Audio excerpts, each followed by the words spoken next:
The wagon wheels groaned against frozen ruts as Isadora May Hollis clutched her worn carpetbag closer. Missouri lay 300 miles behind her now, buried under November snow, along with everything she'd ever called home. The driver hadn't spoken since she'd paid her last dollar for passage to Bitter Hollow, and she was grateful for his silence. Words meant questions, and questions meant explaining why a 23-year-old widow was heading alone into mining country with nothing but the clothes on her back. She pressed her face against the cold window glass, watching the landscape grow meaner with each mile. Pine trees stood like black sentinels against gray sky. Ice crystals formed patterns on the glass that reminded her of the frost on her baby's eyelashes that last morning. She pushed the memory down hard, the way she'd learned to push down everything that threatened to break her. Bitter Hollow ahead, the driver finally grunted. The town materialized from the mist like something conjured from a fevered dream. Wooden buildings leaned against each other for support, their unpainted boards weathered to the color of old bones. Smoke rose from a dozen chimneys, mixing with the fog until you couldn't tell where one ended and the other began. Men in heavy coats moved between the buildings like shadows, their faces hidden under wide-brimmed hats. The wagon stopped in front of what passed for a general store. Isadora climbed down, her legs stiff from the journey. The driver tossed her bag into the mud without ceremony and was gone before she could thank him. She stood there in the street, suddenly aware of how thin her coat was, how inappropriate her dress looked among the rough wool and leather surrounding her. A group of miners paused to stare. One nudged his companion and whispered something that made them both laugh. Isadora lifted her chin and walked past them into the store. The warmth inside hit her like a wall. She blinked, adjusting to the dim light and the smell of tobacco, dried meat, and unwashed bodies. The proprietor, a thin man with suspicious eyes, looked her up and down. "Help you?" "I'm looking for lodging," she said, hating how her voice shook. Missus. Henley runs a boarding house 2 streets over. Respectable place." He emphasized the word respectable like it was a question. "Thank you." She turned to leave, then stopped. The question burned in her throat like bile, but she forced it out. "Is there other work available for women?" His eyes narrowed. "What kind of work?" The shame was a physical thing, hot and suffocating, but shame was a luxury she couldn't afford. Any kind. He studied her for a long moment. "The Red Garter's always hiring, but a lady like you," he shook his head. "Best try Mrs. Henley first." Outside, the cold hit her again, sharper now that she'd tasted warmth. She found the boarding house, a narrow building squeezed between a blacksmith and a laundry. Mrs. Henley was a broad woman with steel-gray hair and eyes that missed nothing. $2 a week, paid in advance. No men visitors, no liquor, no noise after 9. Isadora's hand went to her empty purse. "I've just arrived. Perhaps if I could pay you tomorrow, after I find work." "Mrs." Henley's expression didn't change. "No money, no room, that's how it is." Back on the street, Isadora pulled her coat tighter. The sun was already sinking behind the mountains, taking what little warmth it had provided. She walked without direction, past saloons spilling yellow light and rough laughter into the street, past houses where women in bright dresses called from windows. The Red Garter wasn't hard to find. Music and voices poured from its doors like water from a broken dam. She stood across the street, watching men go in and out, trying to gather courage she didn't possess. Inside, the air was thick with smoke and perfume. Women in low-cut dresses moved between tables, carrying drinks and dodging grabbing hands with practiced ease. A large woman with henned hair noticed her immediately. "You lost, honey? I'm looking for work." The woman's laugh was not unkind. "Look at you, still got snow in your hair and virtue in your eyes. This ain't the place for you." "I need money," Isadora said simply. "Don't we all?" The woman circled her slowly. "You ever done this kind of work before?" "No," That's what I thought. Listen, honey, you're too clean for this place. Men come here for girls who know the game. You walk in here looking like somebody's grieving widow.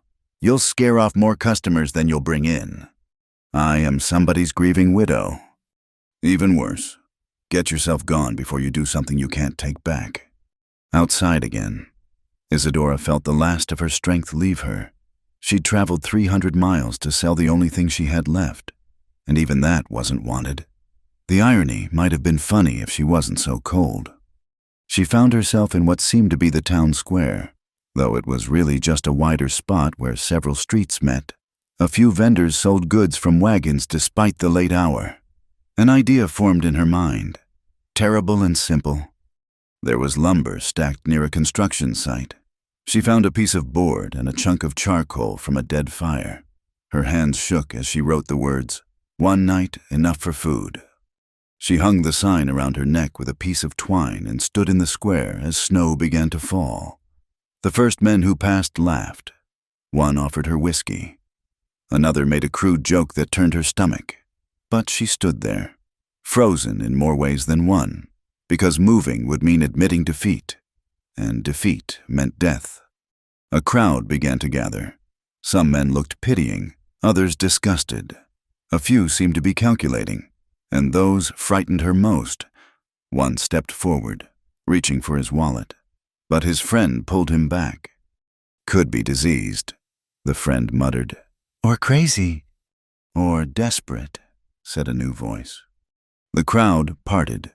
The man who stepped through was tall and broad-shouldered, with dark hair that needed cutting and clothes that marked him as someone who worked with his hands. Unlike the others, he wasn't smiling. He stopped directly in front of her, blocking the wind with his body. For a moment, they just looked at each other. His eyes were gray as the winter sky, and there was something in them she couldn't read. "What's your name?" The question surprised her. Of all the things men had said to her tonight, no one had asked her name. "Does it matter?" "Everything matters." She lifted her chin. "Isadora Hollis." "That's a long way from home. Isadora Hollis." "I have no home." He studied the sign around her neck. "That's not a price. That's a tragedy." "It's what I'm worth." "No." His voice was quiet, but firm. "It's what you think you're worth."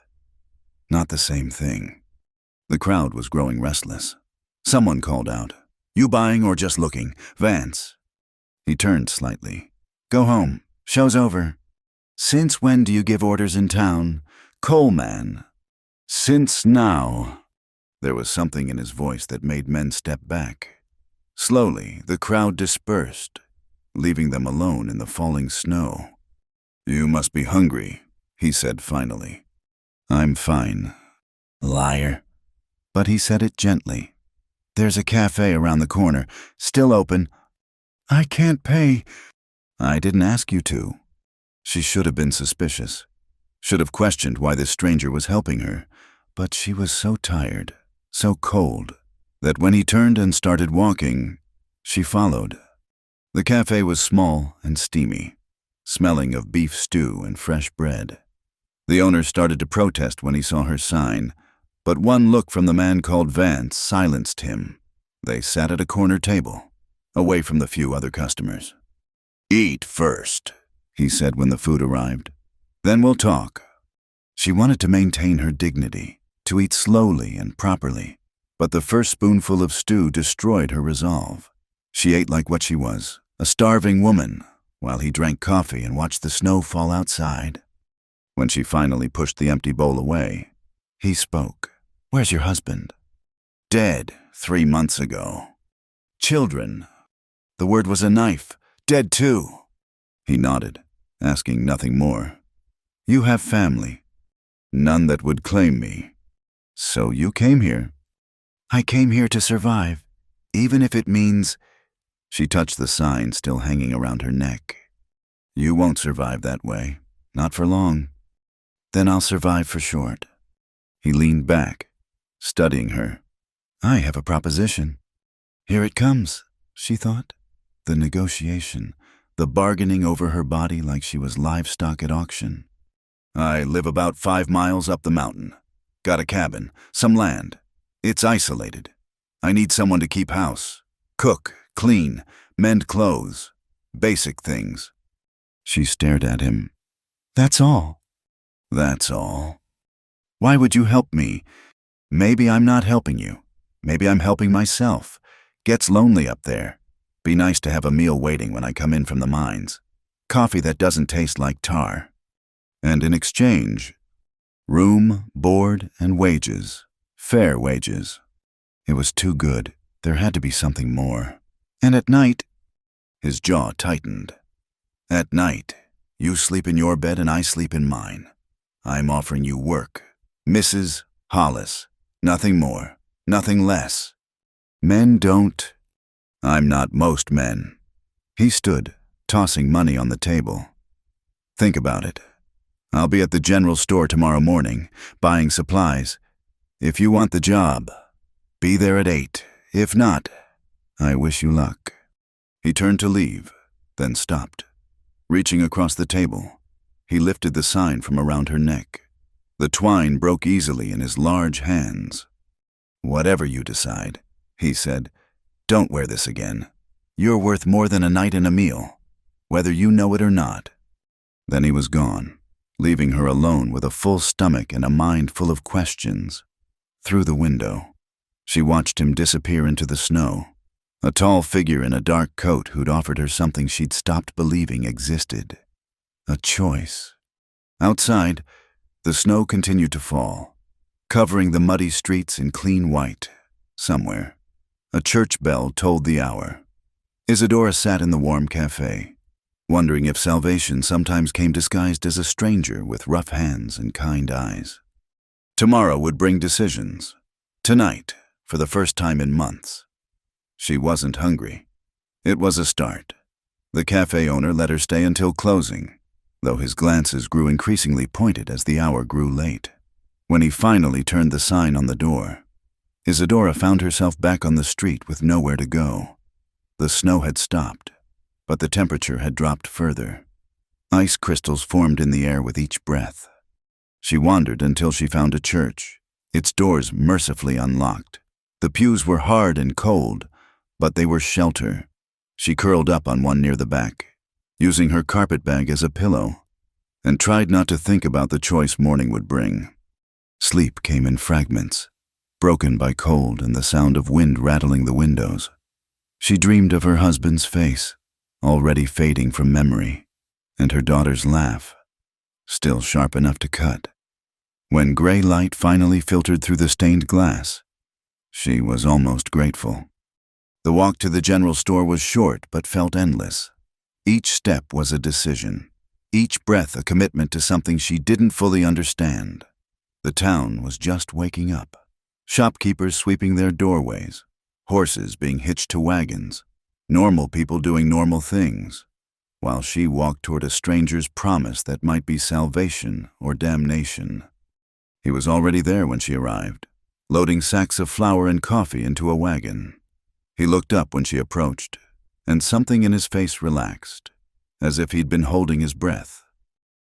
Mrs. Hollis. Mr. Vance. Just Vance, or Calder, if you prefer. He gestured to the wagon. Few more supplies to load, then we can go. She should have asked more questions, should have demanded details, guarantees, something. Instead, she heard herself say, "What can I help with?" His smile was brief but genuine. "Hold this." He handed her a list. "Make sure I don't forget anything."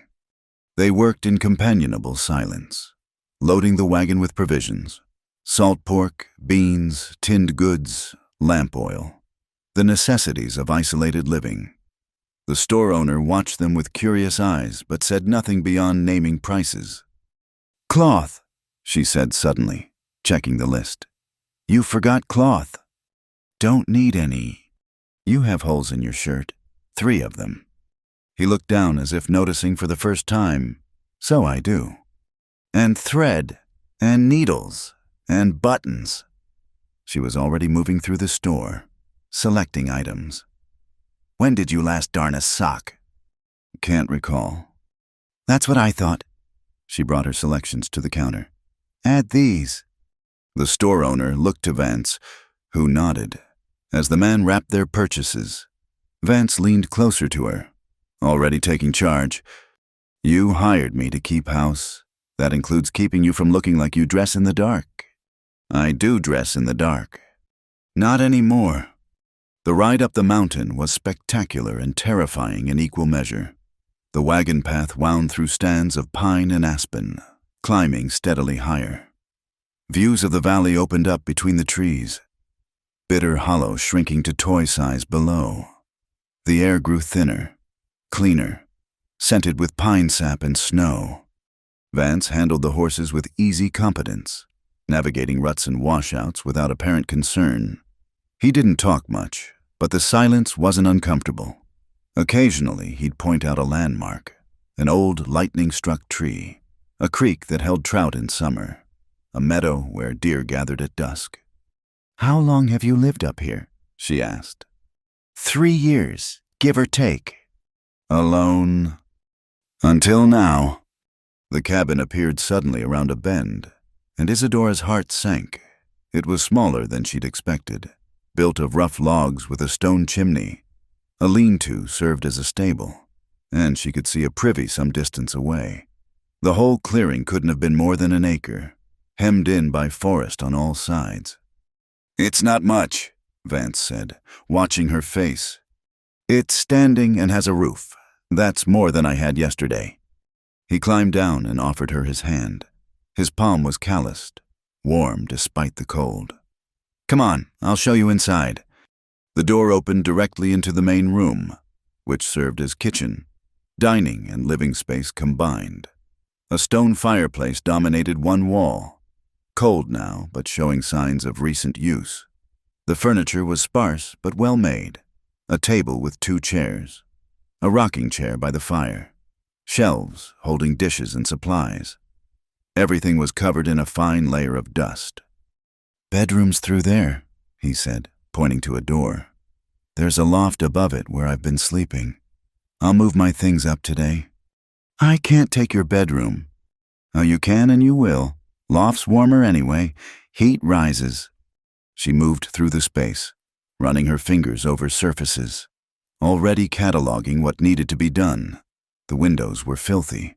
The floor hadn't seen a proper scrubbing in months, and she didn't want to know what was growing in the corners.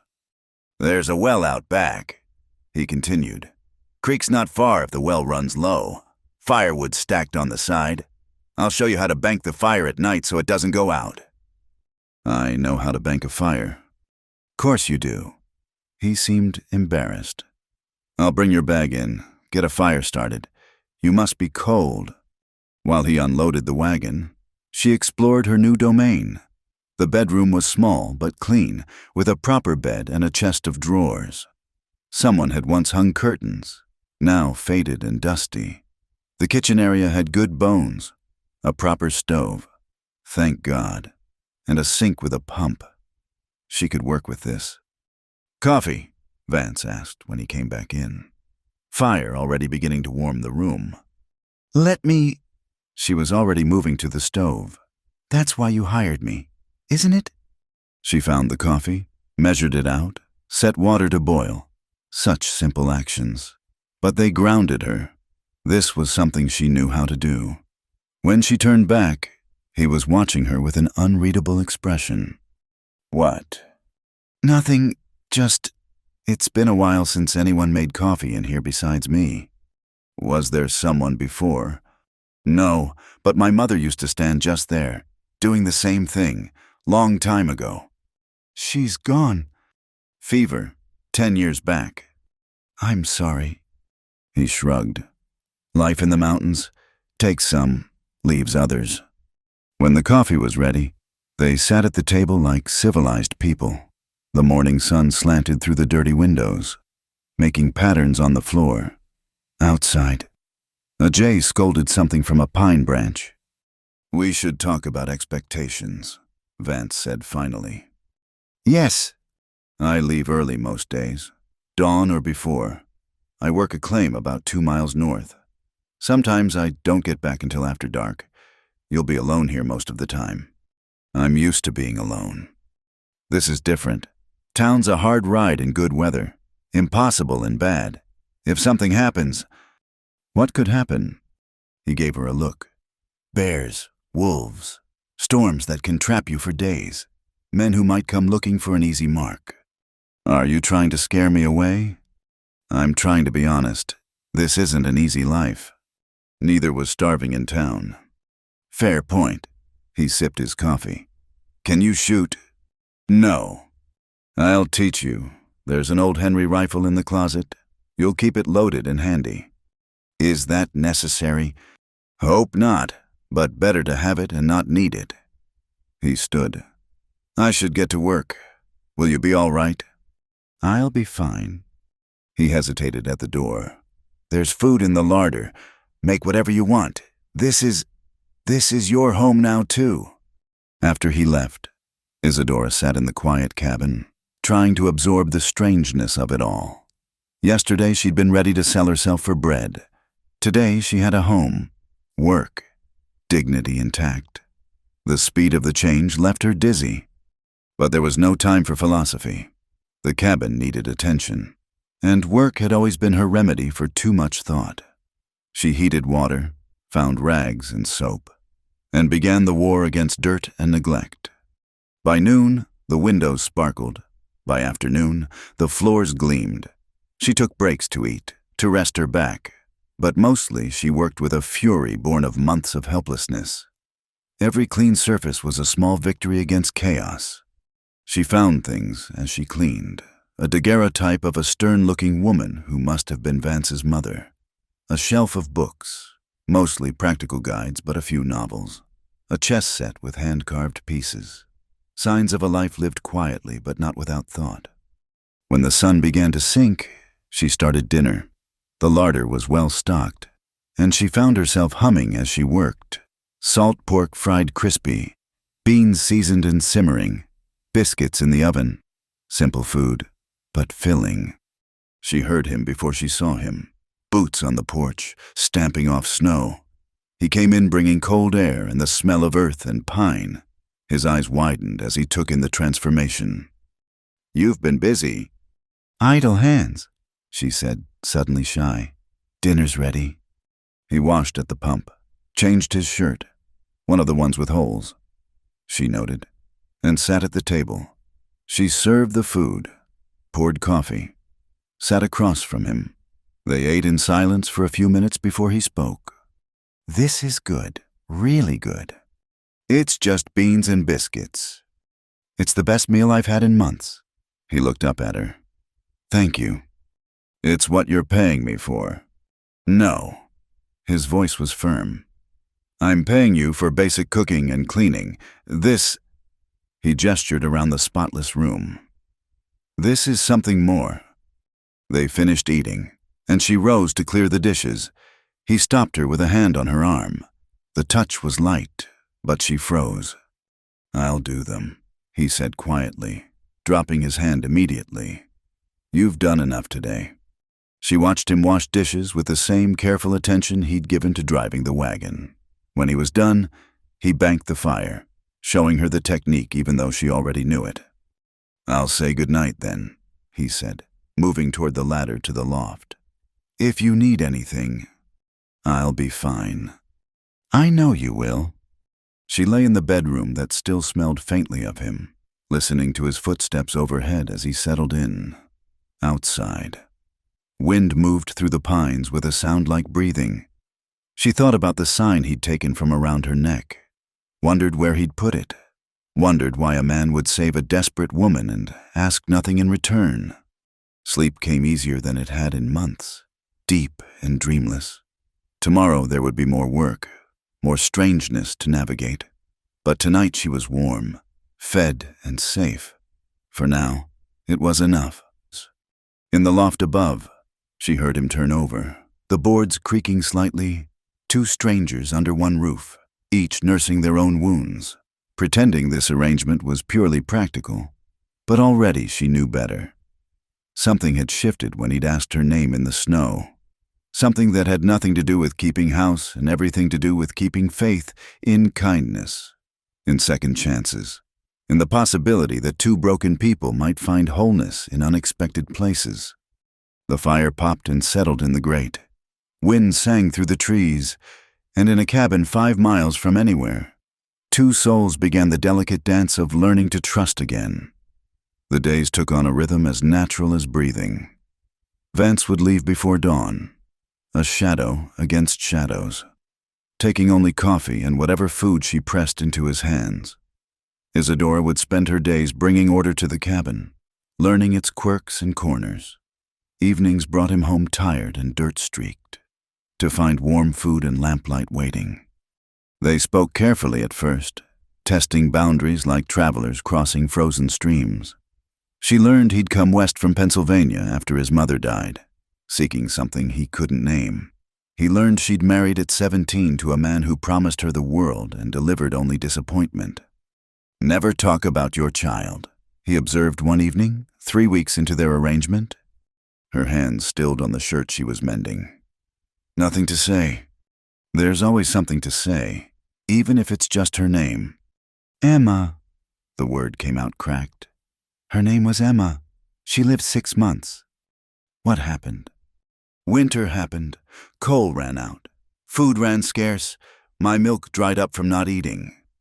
She kept her eyes on her sewing. "She just faded, like a flower in frost." He was quiet for so long she thought he'd fallen asleep in his chair. "Then, my brother died young. Lungs never worked right. I used to listen to him breathing at night, counting the spaces between breaths, terrified they'd get too long." "Did they?" "Eventually." She looked up then, met his eyes across the lamp-lit room. "I'm sorry." "Long time ago, but you don't forget the counting." "No, you don't forget." That night, he left a bundle on her bed.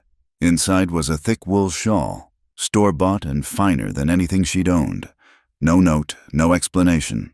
She wore it the next morning, and his brief smile was acknowledgement enough. The teaching began gradually. First, how to load and clean the Henry rifle. Her hands shook the first time she held it, the weight unfamiliar and somehow ominous. "It's just a tool," he said patiently, "like a hammer or a saw. Respect it, don't fear it." She learned to sight down the barrel, to squeeze rather than pull the trigger. Her first shots went wild, but by the end of a week, she could hit a tin can at 20 paces. "You're a natural," he said, pride evident in his voice. "I have a good teacher." Maybe you're just tired of being afraid." She considered this. Maybe both. He taught her other things too.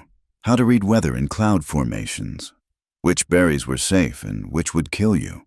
How to tell if a stranger approaching meant harm by the way they held their shoulders. "You think someone will come?" she asked one day. "Someone always comes. Eventually, way of the world." In return, she civilized his existence in small ways. Curtains appeared at windows. Flowers from the meadow graced the table. She convinced him to buy a mirror in town, laughing at his horror when he saw himself clearly for the first time in months. "No wonder people cross the street when they see me coming," he muttered, examining his wild hair and beard. "Sit," she commanded, producing scissors. "Hold still. You know what you're doing." "I cut my husband's hair for 6 years, though he had considerably less of it." He submitted to her ministrations, trying not to notice how careful her hands were, how she bit her lip in concentration. When she finished, he looked almost respectable. "There," she said, satisfied. "Now you look like a man who lives in a house, not a cave." "That good or bad?" "Depends who's asking." Their biggest trip to town came in early December. The weather out had been mild, and Vance declared it safe to stock up before winter set in earnest. Isadora wore her best dress, pressed and mended, with the shawl he'd given her. She looked almost respectable, almost like she belonged. The stares started the moment they entered town. Whispers followed them down the street like autumn leaves. At the general store, conversations stopped mid-sentence. Women pulled their skirts aside as she passed. "They remember," she said quietly. "Let them. It bothers you. What bothers me is their small minds and smaller hearts."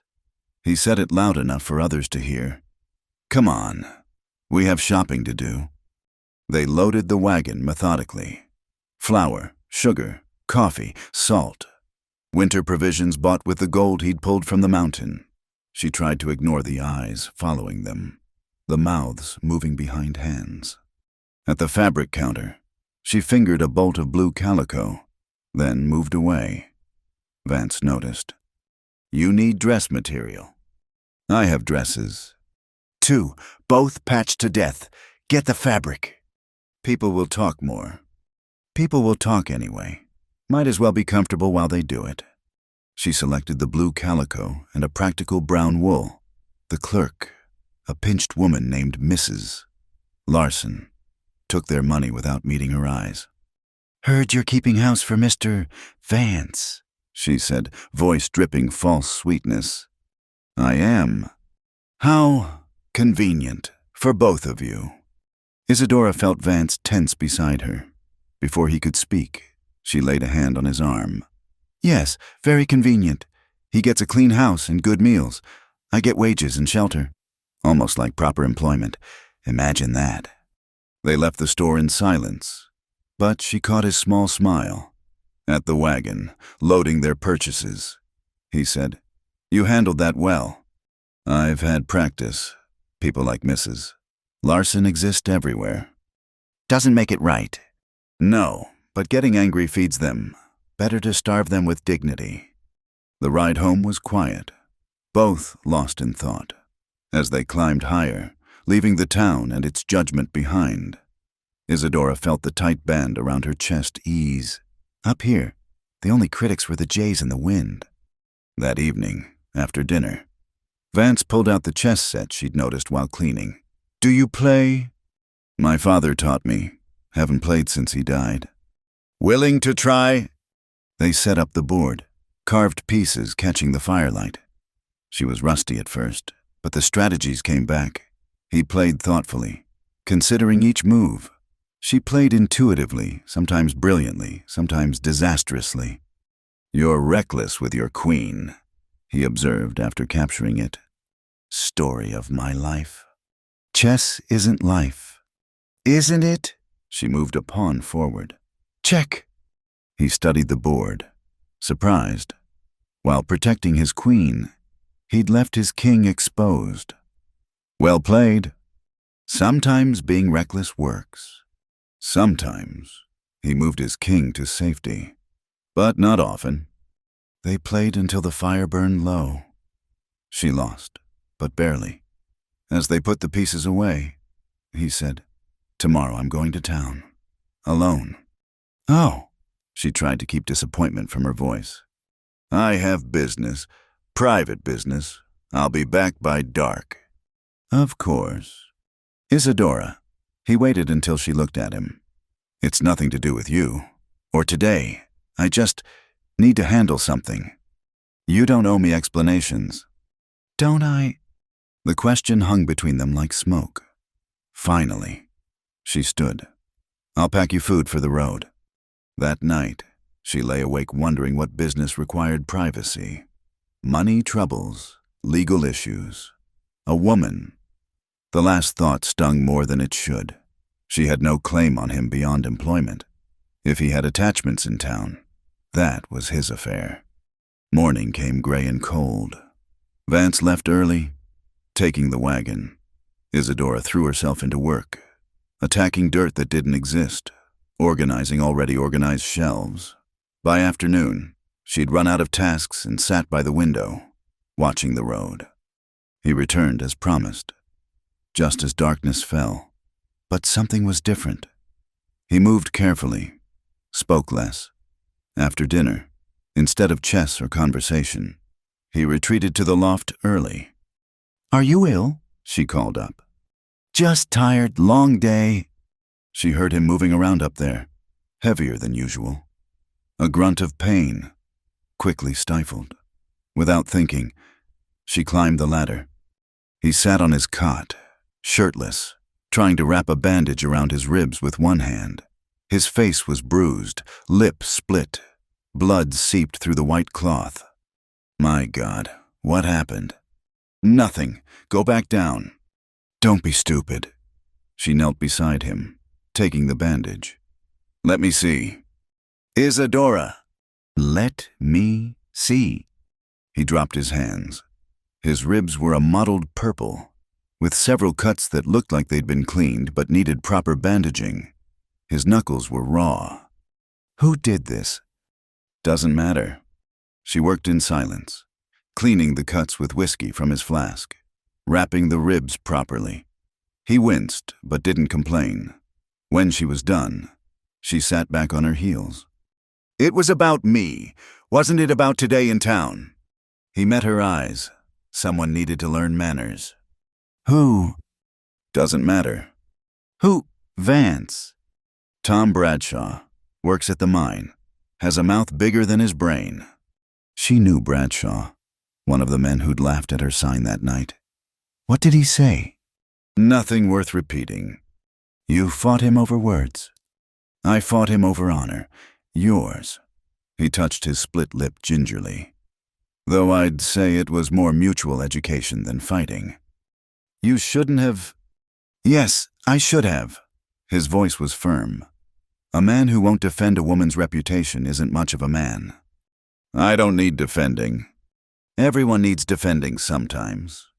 She looked at him, this man who'd taken her in without question, who taught her to shoot and play chess, who got himself bloodied defending her name.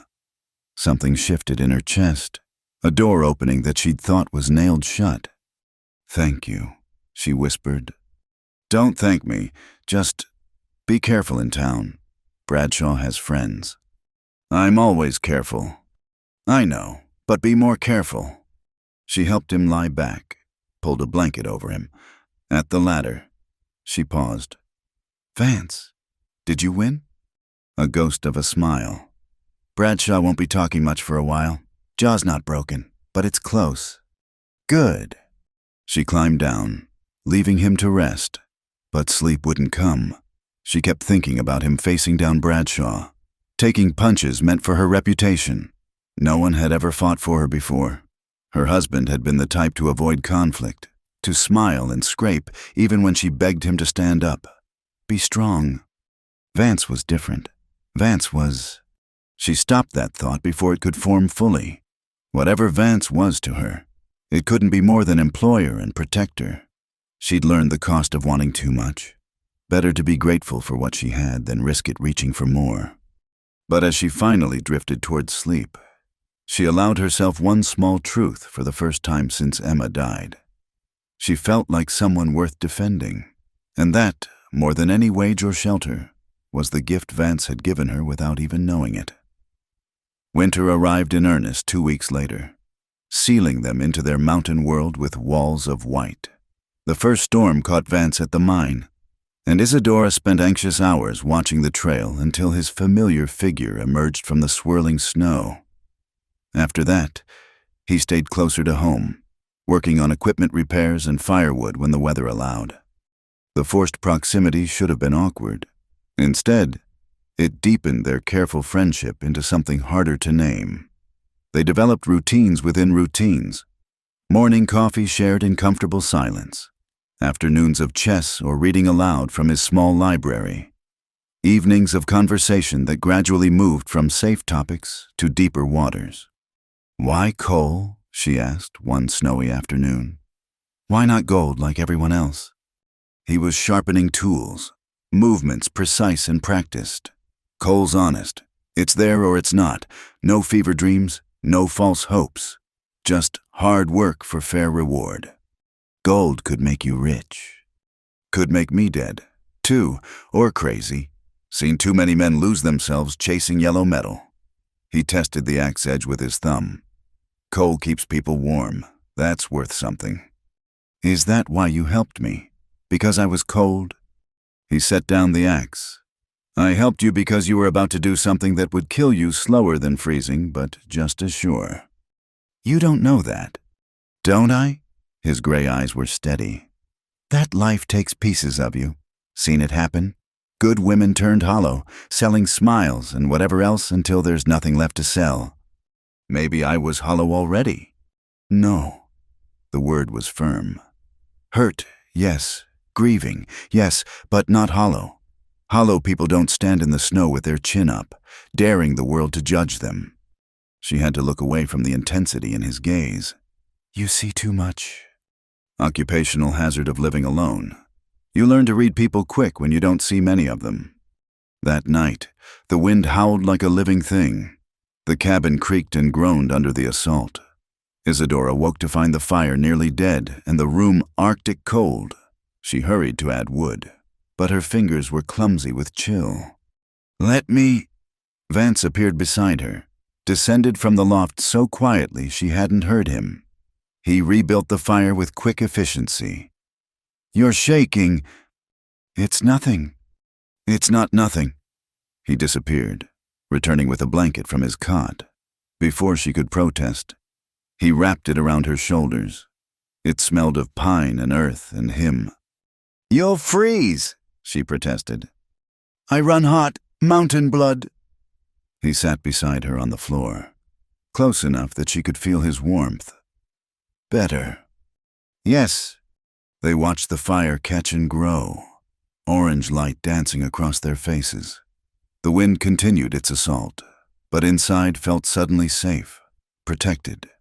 Tell me about her, he said quietly. Emma. The name still hurt, but less sharply. She had blue eyes, like cornflowers, and this little sound she'd make when she was content, like a kitten purring. Was she beautiful? All babies are beautiful to their mothers. That's not what I asked. Isadora smiled, remembering. She was perfect. Tiny fingers that would grab hold and not let go. This wise look, like she knew things we'd forgotten. She was loved. More than life itself. Then she was lucky. Lucky, the word came out sharp. She died at 6 months. But for 6 months, she was treasured. Some people live decades without that. Isadora considered this. I never thought of it that way. Grief makes us selfish. We think about what we lost, not what we had. Speaking from experience, maybe. He shifted, and their shoulders touched. My mother used to say the dead don't need our sorrow. They need our memory. Your mother sounds wise. She had to be, raising 2 boys alone after my father died. How old were you? 8, old enough to remember him, young enough to forget the details. They sat in companionable silence until the fire was roaring and warmth crept back into the room.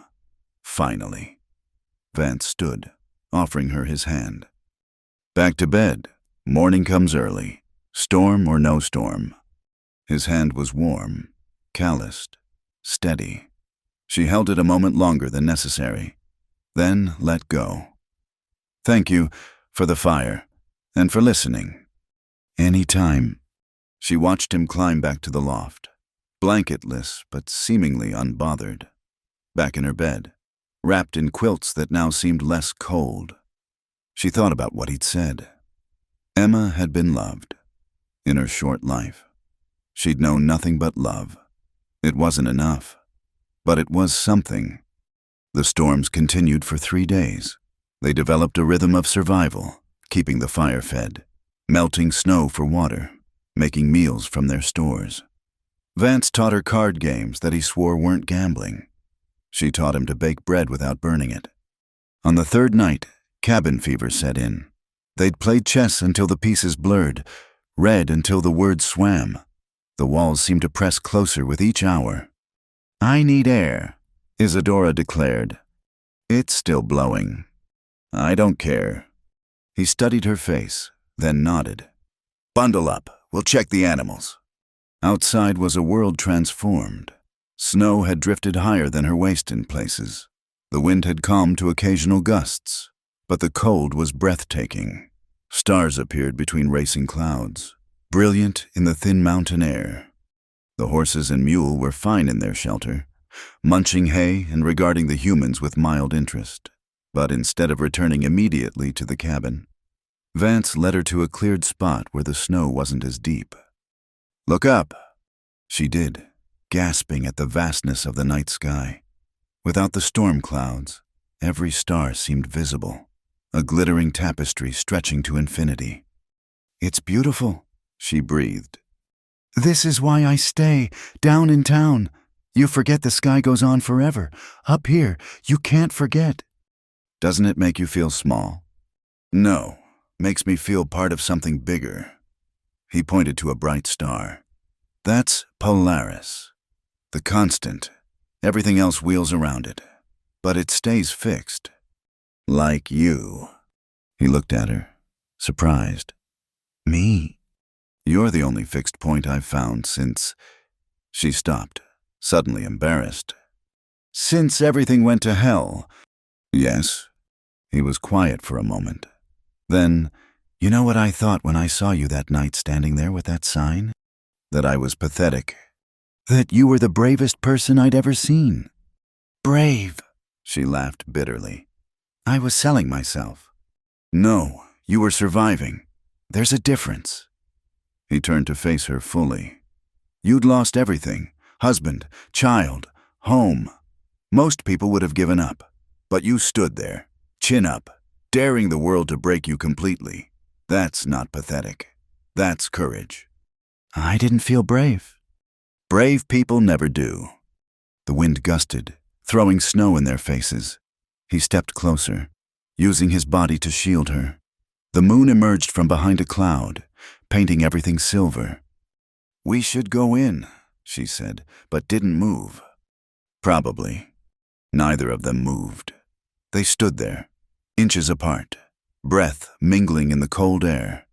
Something electric passed between them, a possibility neither was ready to name. Finally, Vance stepped back. "You're right, it's freezing."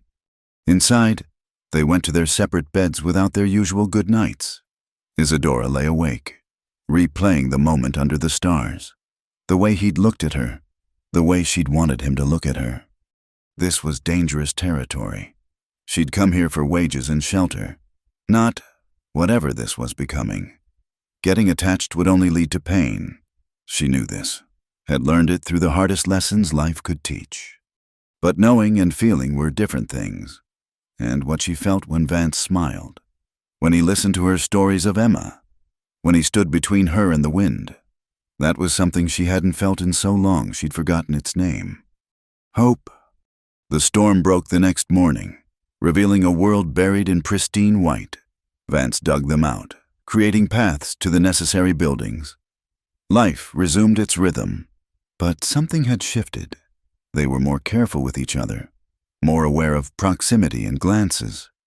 A week later, Isadora was hanging laundry on the line strung in the main room when she heard horses approaching. Multiple horses moving fast. Vance was at the mine. She was alone. She grabbed the Henry rifle, checking it was loaded as he'd taught her. Through the window, she saw 4 riders dismounting. Tom Bradshaw was one of them, jaw still bruised from his encounter with Vance. They didn't knock. "Mrs. Hollis," Bradshaw called, voice mocking.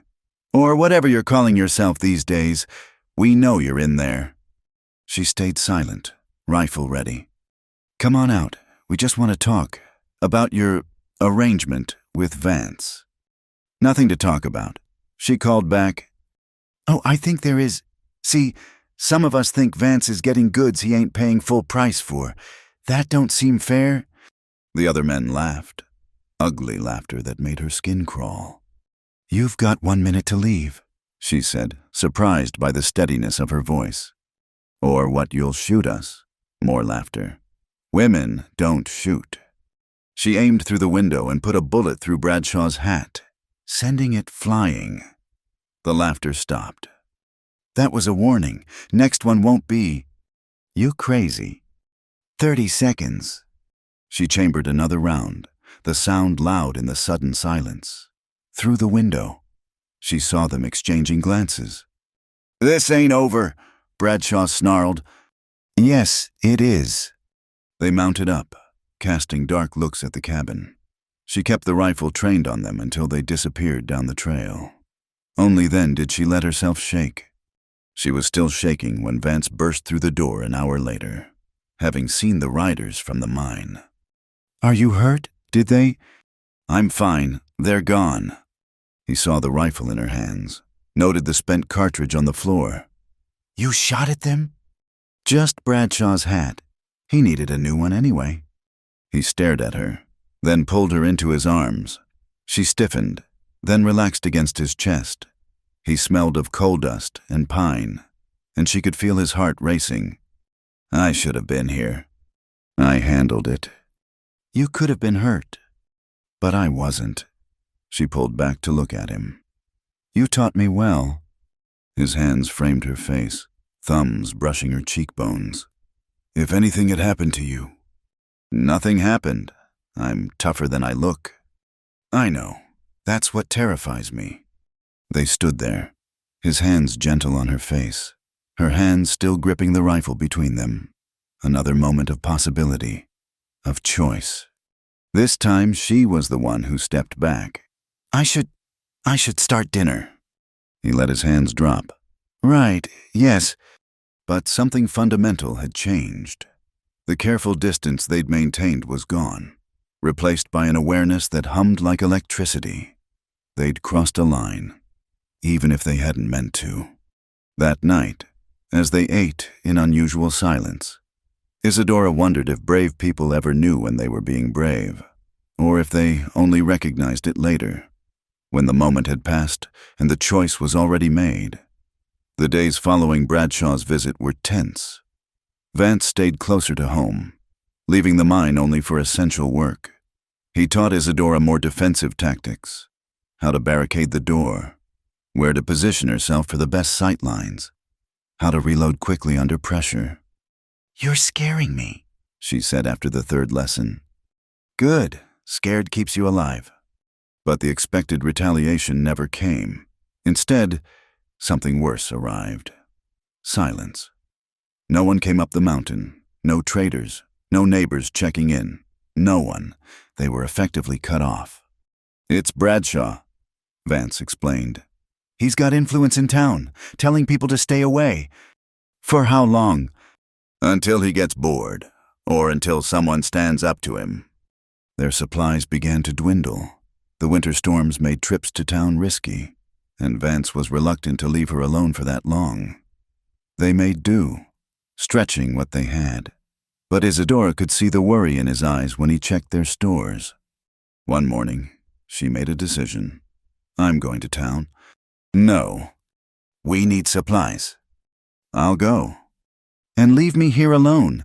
You just said that was too dangerous. Taking you to town is more dangerous. Then we go together. He considered this. It could get ugly. It's already ugly. At least this way we face it head on.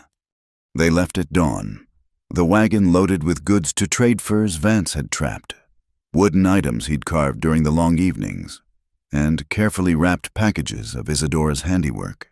She'd spent her spare time sewing and embroidering, creating beautiful handkerchiefs and pillowcases from spare fabric. The town seemed subdued when they arrived. People watched from windows and doorways but didn't approach. At the general store, Mr. Henderson looked uncomfortable when they entered. Vance, Mrs. Hollis.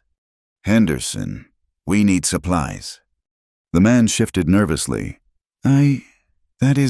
Credit's been tight lately. We're paying cash and trade goods.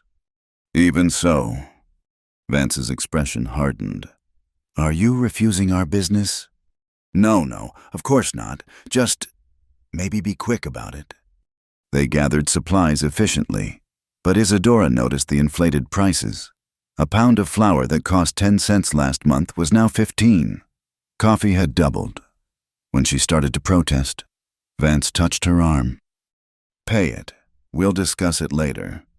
At the counter, Henderson's wife emerged from the back room.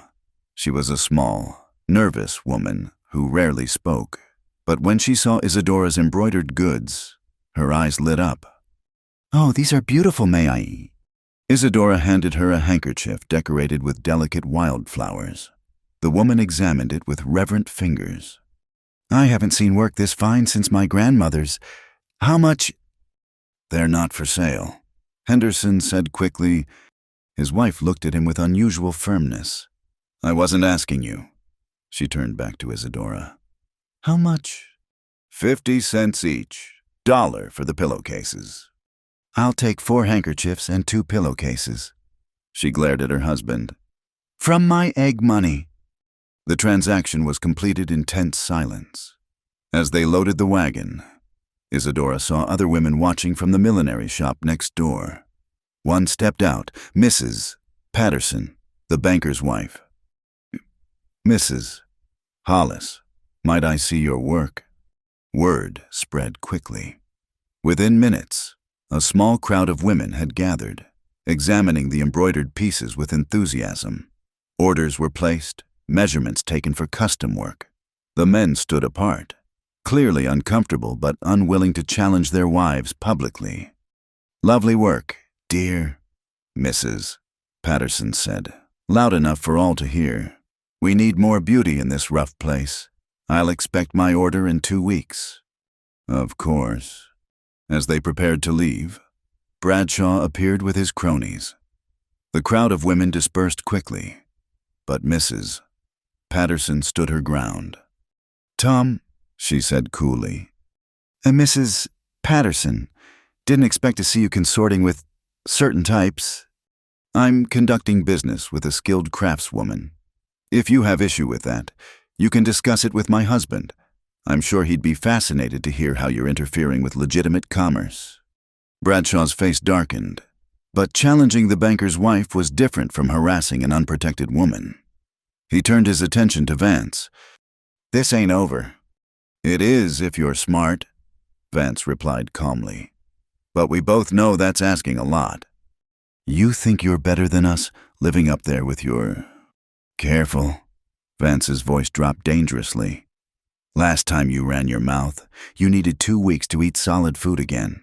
Want to try for a month? They stared at each other, tension crackling. Finally.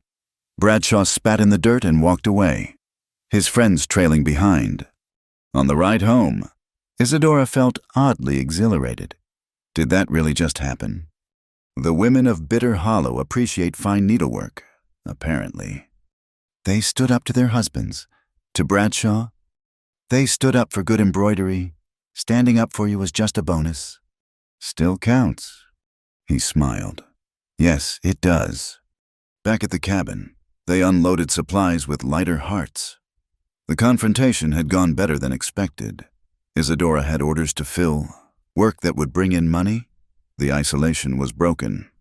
That evening, as she worked on Mrs. Patterson's handkerchiefs, Vance watched from his chair. You're smiling, he observed. It feels good to be useful again, to create something beautiful instead of just surviving. You've been useful since the day you arrived. You know what I mean.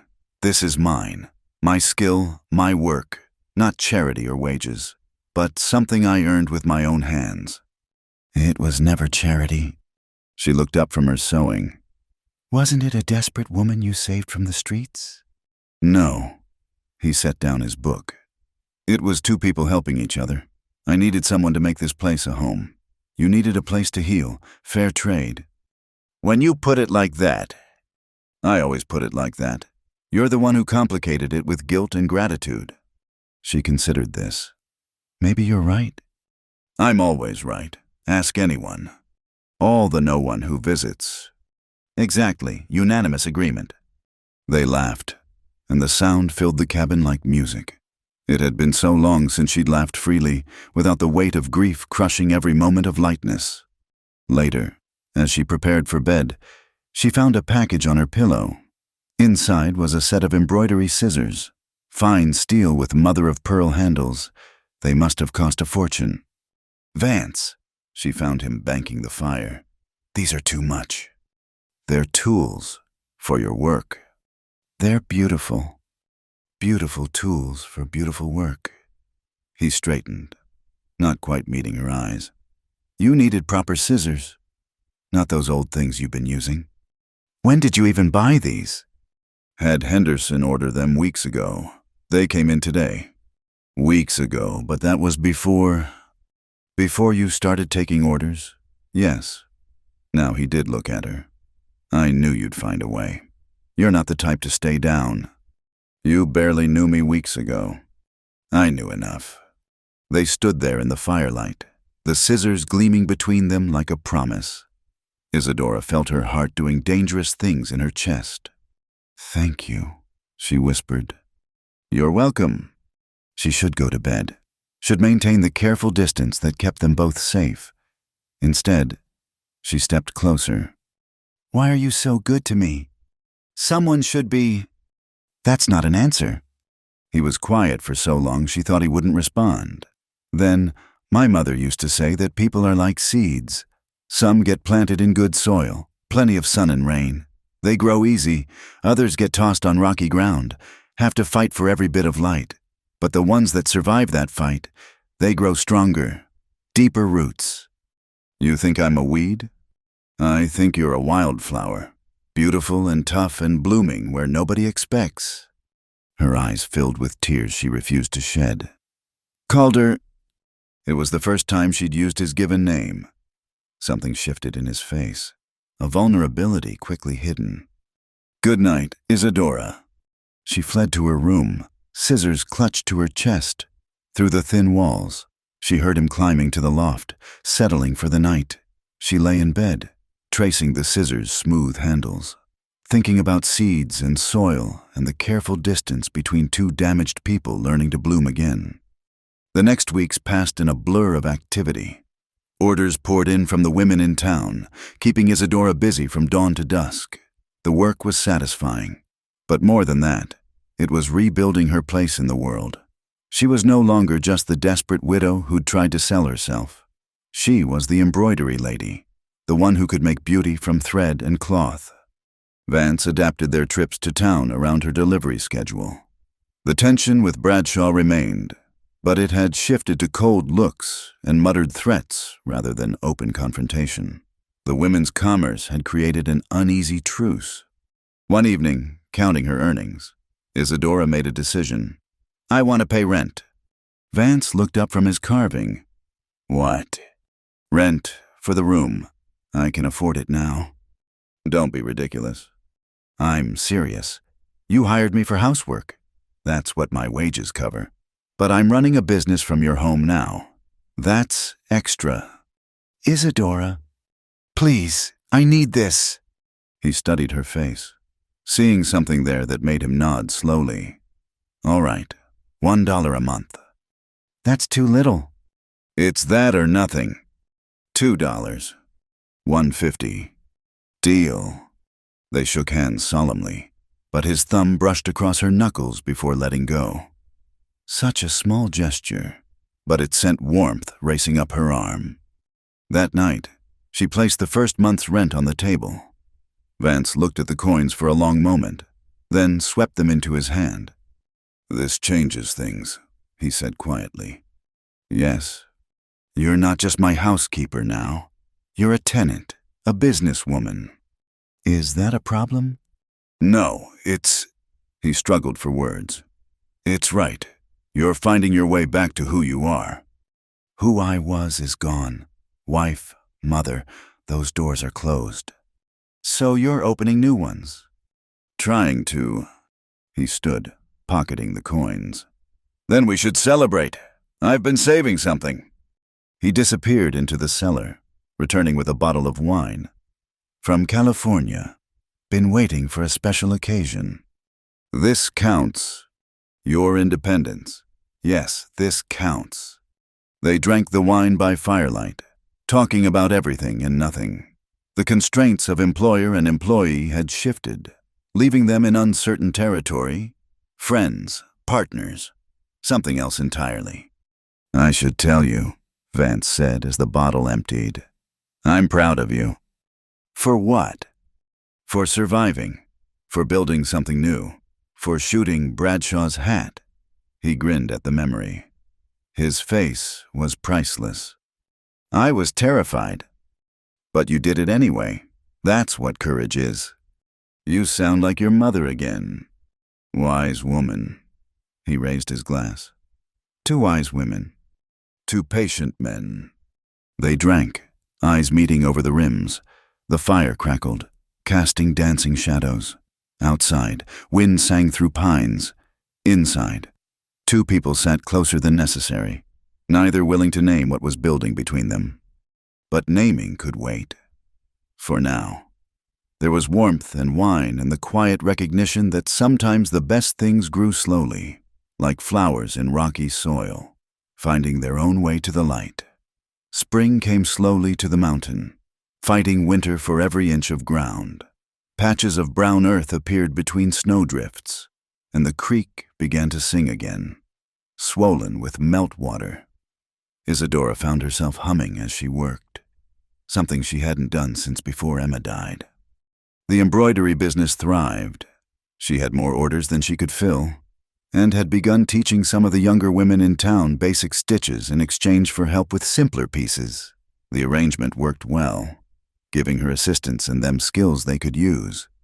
It was during one of these teaching sessions at Mrs. Patterson's house that the past finally caught up with her. "Ladies, we have a visitor," Mrs. Patterson announced, her tone oddly formal. A man entered the parlor, well-dressed, middle-aged, with the soft look of someone who worked with paper rather than his hands. Isadora's blood turned to ice. "Mr. Hartwell," she said. "Mrs. Hollis, you're a difficult woman to find." The other women looked between them. Sensing the tension, Mrs. Patterson cleared her throat. "Perhaps we should take a brief refreshment break." The room emptied quickly, though Isadora knew they'd all be listening from the hallway. She remained seated, hands folded to hide their trembling. "What do you want?" Direct as always. Hartwell smiled thinly. "I represent your late husband's creditors. There's the matter of outstanding debts. My husband's debts died with him."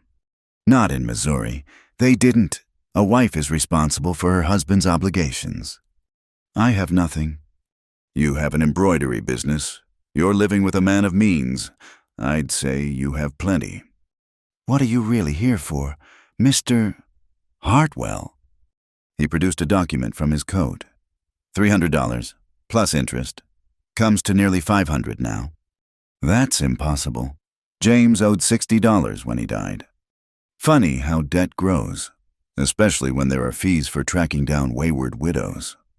She understood now. This wasn't about legitimate debt. This was extortion, pure and simple.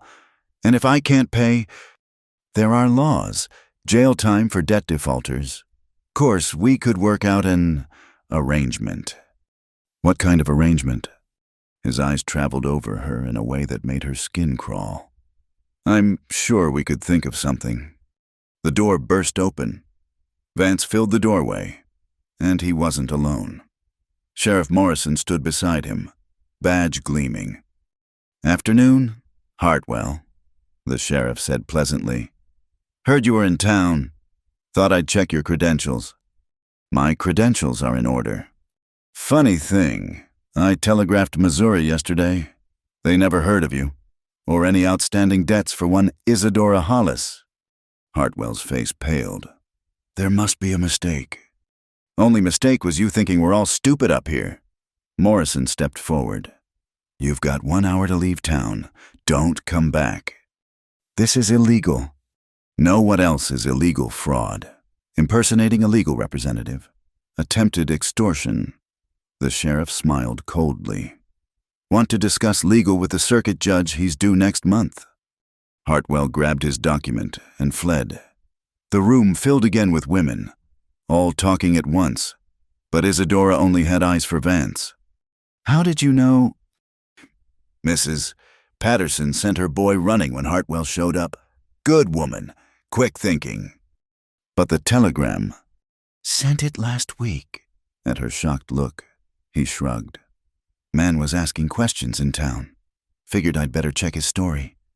Last week, but you didn't say anything. Didn't want to worry you if it was nothing. Sheriff Morrison touched his hat. I'll make sure he leaves town. Don't expect more trouble. But you let me know if anyone else comes sniffing around. After he left, the women surrounded Isadora with support and indignation. But through it all, she kept looking at Vance. He'd protected her again, quietly, without her even knowing she needed protection. The ride home was quiet. Finally, she said. You telegraphed Missouri? Yes. That cost money. Worth it. I'll pay you back. He reined in the horses so sharply she had to grab the seat. Stop. Stop what? Stop acting like every kindness is a debt, like you have to pay for basic human decency. I don't. You do, constantly. I help you. You need to pay me back. I buy you something. You need to earn it. I protect you. You need to deserve it. His gray eyes were fierce. When does it end, Isadora? When do you just accept that some people care without keeping a ledger? I don't know how, she admitted quietly. Learn. It's not that simple. Why not? Because caring without counting leads to loss. Because everyone who ever said they'd protect me failed. Because the only person I can truly count on is myself. Your husband. Yes. He was weak. The words hung between them like a challenge. She wanted to defend James, but couldn't. He had been weak, kind in his way, but weak. Yes, she said again. I'm not weak. I know. Do you? She met his eyes then. Really met them. Saw the frustration there, the longing, the fierce protectiveness that asked for nothing in return. I'm trying to know. Try harder. They rode the rest of the way in silence, but it wasn't uncomfortable. Something had shifted. Some wall had cracked. When they reached the cabin, Vance helped her down from the wagon, his hands lingering on her waist. I'm glad you're safe, he said simply. Thanks to you. Thanks to Mrs. Patterson and Sheriff Morrison and you for building a life worth protecting. He released her reluctantly. I need to tend the horses. That evening, she made his favorite meal, venison stew with fresh bread. They ate quietly, the day's events settling around them like dust. Finally, she spoke. I've been thinking about what you said. Which part? About accepting care without keeping a ledger. She set down her spoon. You're right, I do that. Turn everything into a transaction because transactions are safe, clear, defined. And caring. Caring is messy, unpredictable, dangerous. Yes. She looked at him, startled by his easy agreement. Then why do it? Because the alternative is living half a life. Safe but empty. Protected but alone. He leaned back in his chair. I tried that. 3 years up here before you came. Know what I learned? What? Being alone doesn't protect you from loss. It just guarantees you've got nothing worth losing. And now I've got dirty windows and mended shirts and someone who hums while she cooks. His voice softened. Worth the risk. Her throat felt tight. Calder. I know you're not ready. Maybe won't ever be. That's all right. I'm a patient man. What if I'm never ready? What if I'm too broken? Nobody's too broken. Just takes time to heal. Different amounts for different wounds. Speaking from experience. Maybe.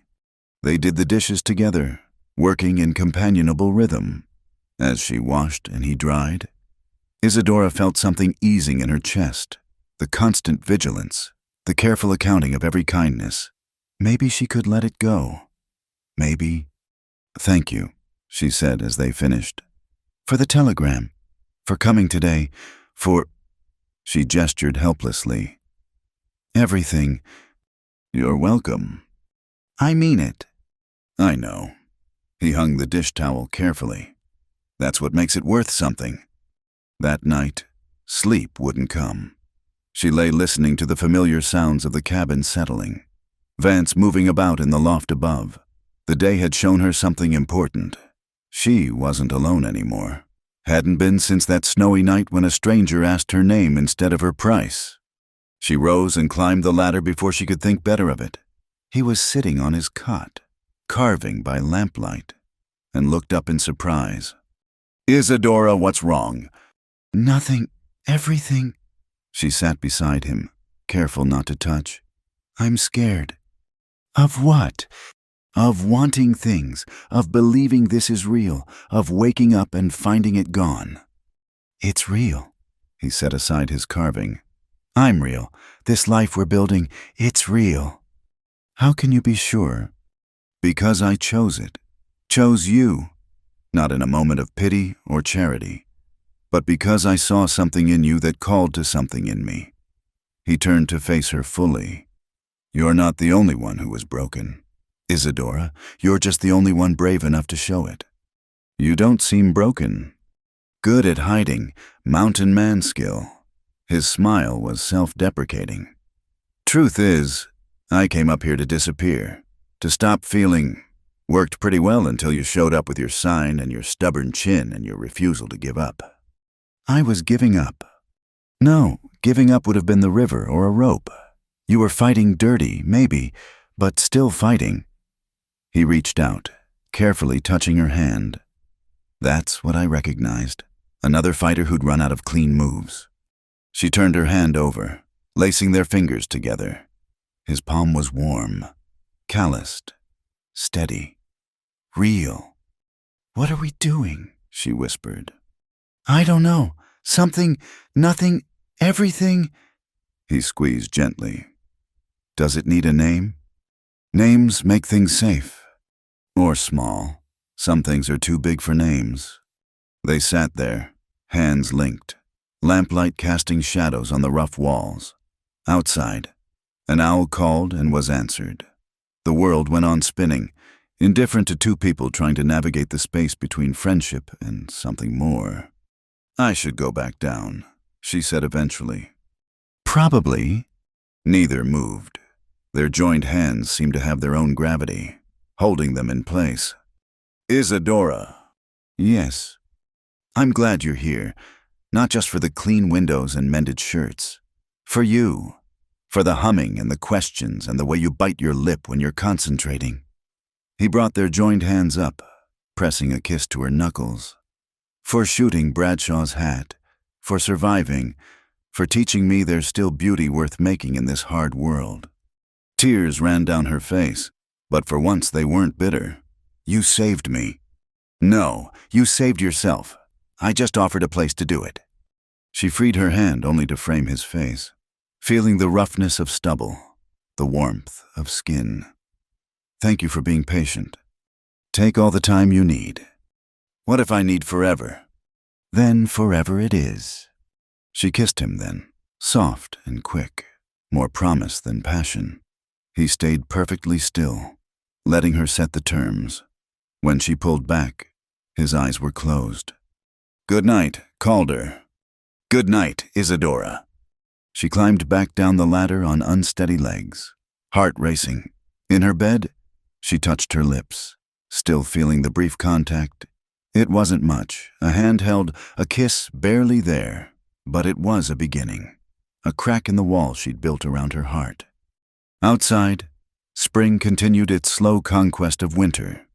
Inside, two wounded souls began the equally slow process of learning that some risks were worth taking, some walls worth tearing down, and some hearts worth trusting with the fragile, dangerous gift of hope.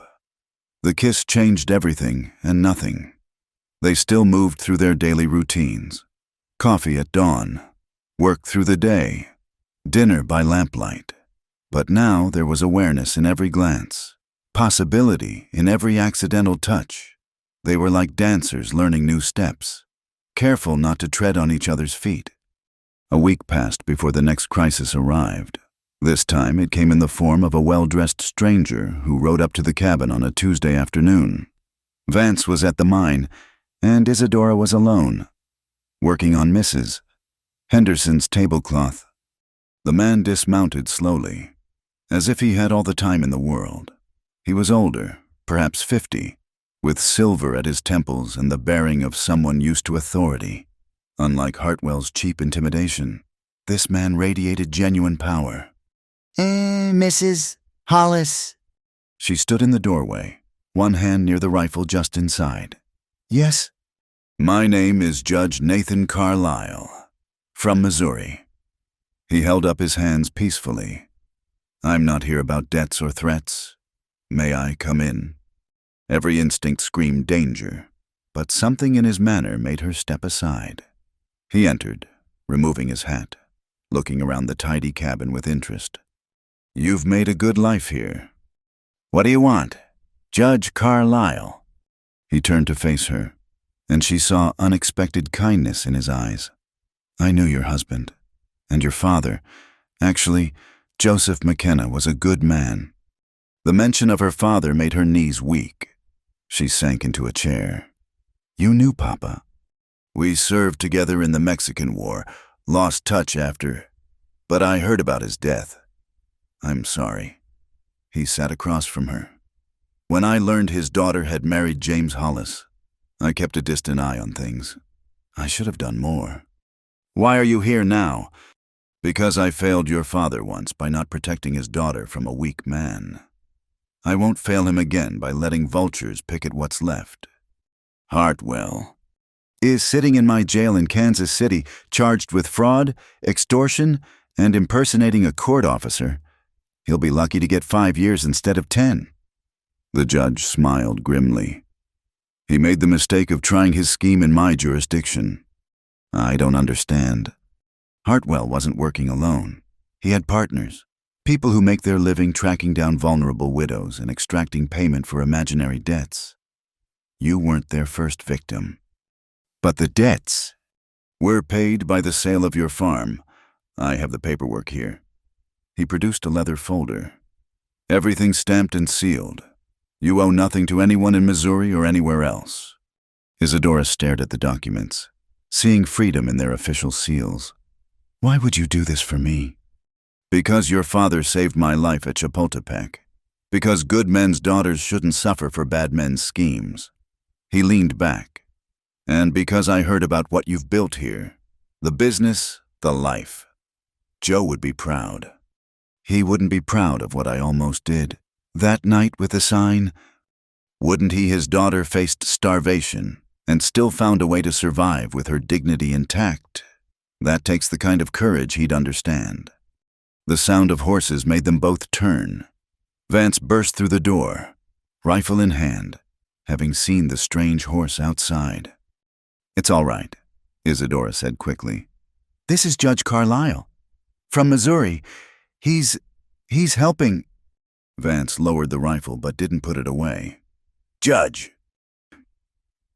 Mr. Vance, heard about you too. The man who sees value where others see only desperation. Carlisle stood.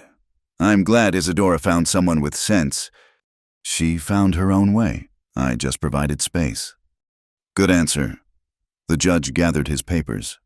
I'll be staying in town tonight, heading back tomorrow. Mrs. Hollis, these documents are yours. Keep them safe. They're your proof against any future claims. Thank you. I don't know what to say. Say you'll be happy. It's what your father would want. He moved to the door, then paused. One more thing. There was a small inheritance from your father's military pension. Nothing grand, but enough to matter. About $200. It's been sitting in a bank, waiting for you to claim it. I didn't know he had a pension. Not many did. Joe was proud that way. He handed her another paper. This gives you access. The bank in Bitter Hollow can arrange the transfer.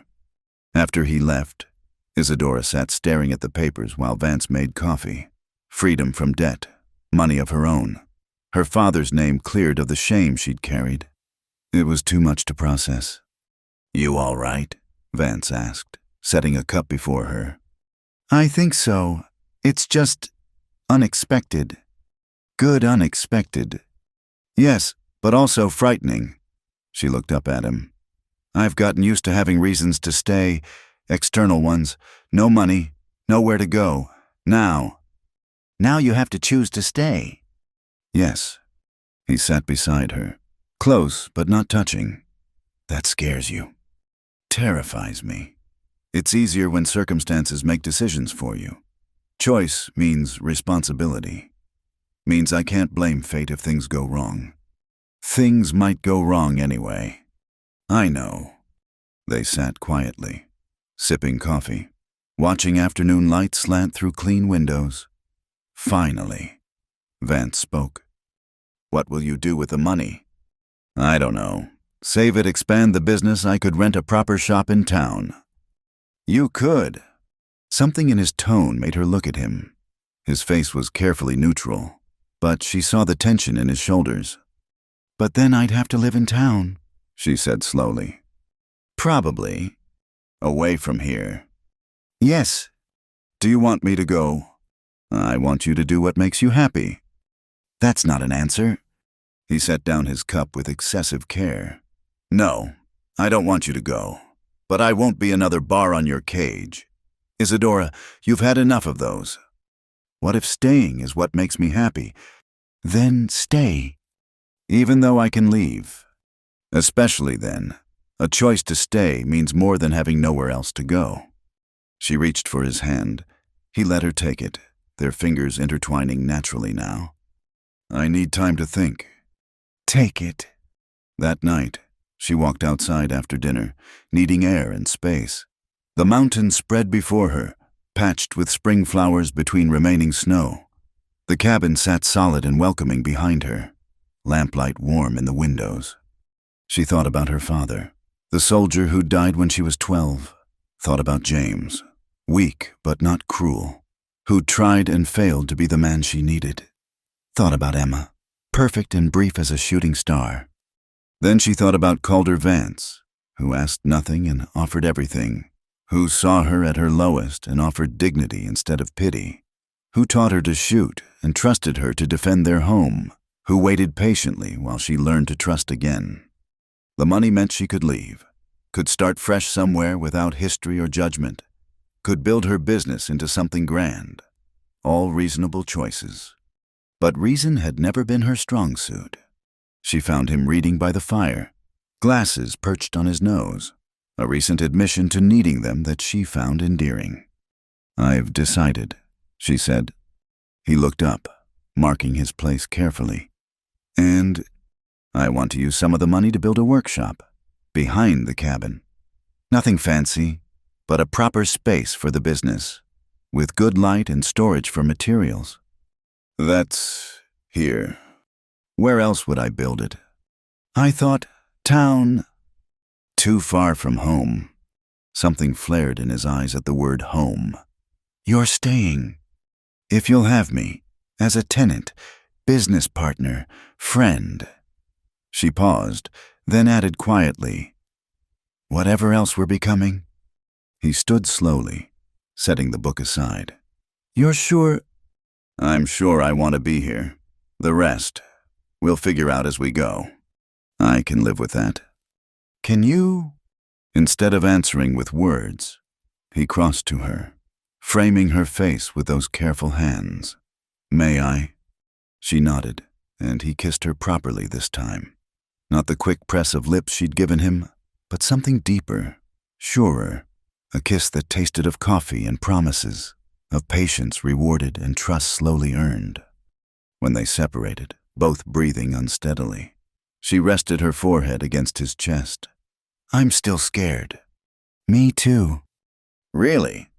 Terrified, but the best things usually are terrifying. He stroked her hair gently. We'll go slow. No expectations, no demands. Just this. I like this. Good, because I plan to do it again. When? Now. She laughed, surprising them both. I meant the workshop. Oh. He looked adorably flustered. We can start planning tomorrow. There's good timber already cut. We could have it up by month's end. You think I'd let you build alone, besides? I have opinions about proper construction. Of course you do. They spent the evening sketching plans, arguing playfully about windows and dimensions. It felt natural. Right, like they'd been building things together all their lives. When bedtime came, they separated to their respective spaces, but the kiss lingered between them like a bridge. In town the next day, they visited the bank. The manager, Mr. Holbrook, handled the transfer with professional courtesy, though his eyes showed curiosity about their relationship. Isadora signed the papers with a steady hand, officially claiming her father's legacy. "Buy the lumber," she told Vance as they left. "Good quality. Papa would want it built to last." "Yes, ma'am." At the general store, Mrs. Henderson pulled Isadora aside. "Heard Judge Carlisle visited. Also heard he put that awful Hartwell man in jail. News travels fast." "Faster than snow melts." The woman smiled. "I'm glad you're staying. Town needs your beauty.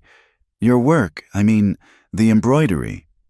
But her eyes slid to Vance, and Isadora knew what she really meant. The town had watched their careful dance all winter, saw them as a couple even before they'd admitted it themselves. "Thank you," she said simply. Loading lumber. They encountered Bradshaw. He'd been notably absent since the rifle incident, but now he watched them with sullen eyes. Vance tensed, but Bradshaw just spat tobacco juice and walked away. "He's planning something," Vance muttered. "Let him plan. We have building to do." Construction began the next week, true to his word. Vance had opinions about everything, but good ones.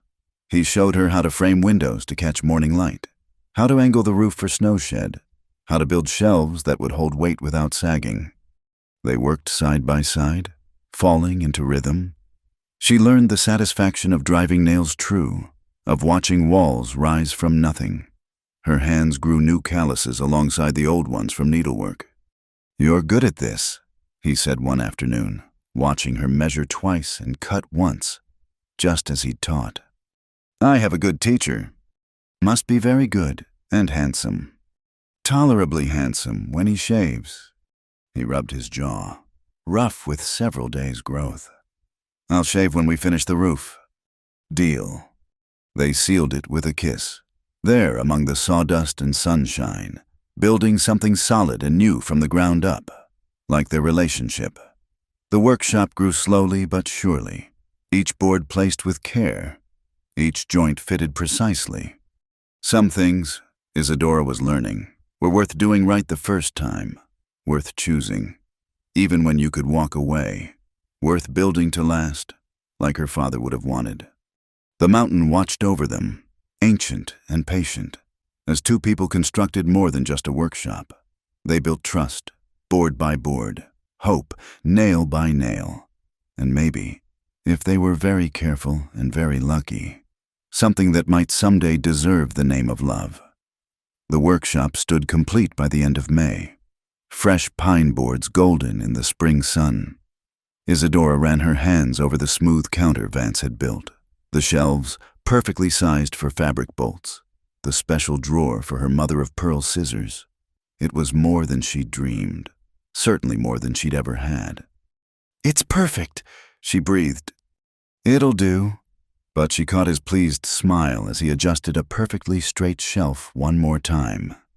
The grand opening, such as it was, consisted of Mrs. Patterson and several other clients coming to see the new space. They exclaimed over the organization, the light, the professional atmosphere.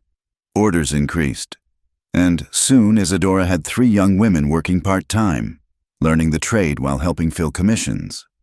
Everything seemed to be falling into place, which should have been her first warning. The trouble started subtly. First, one of her assistants, young Mary Sullivan, arrived at work with red eyes and wouldn't say why. Then supplies went missing from a town order, thread and fabric that never made it to the workshop. Small things, but they added up to an uneasy feeling. "Someone's pressuring the girls," Isadora told Vance over dinner. "Mary especially. She's scared." "Bradshaw?" "That's my guess, but why now he's left us alone for months?" Vance's expression darkened. Because now you're successful. Before, you were just surviving. Now you're thriving. Men like Bradshaw can't stand to see that. The next morning brought answers. Mary didn't come to work. Instead, her father appeared, hat in hand, looking miserable. Mrs. Hollis, I'm sorry, but Mary can't work for you anymore. Why she's doing so well, I know. But Mr. Bradshaw holds the note on our farm. He's threatening to call it in unless... He couldn't meet her eyes. Unless we stop associating with you. That's extortion. That's survival. Ma'am, I got 4 other children to feed. I can't lose the farm. After he left, Isadora sat in her beautiful workshop, anger building. How dare Bradshaw attack her through innocent families? How dare he use people's livelihoods as weapons? By noon, 2 more girls had quit. The remaining one, Ellen Price, was made of sterner stuff. My PA don't owe Bradshaw nothing, she declared. I'm staying. But one assistant couldn't handle the workload. Orders would go unfilled. Reputation would suffer. Bradshaw had found a way to hurt her without touching her directly.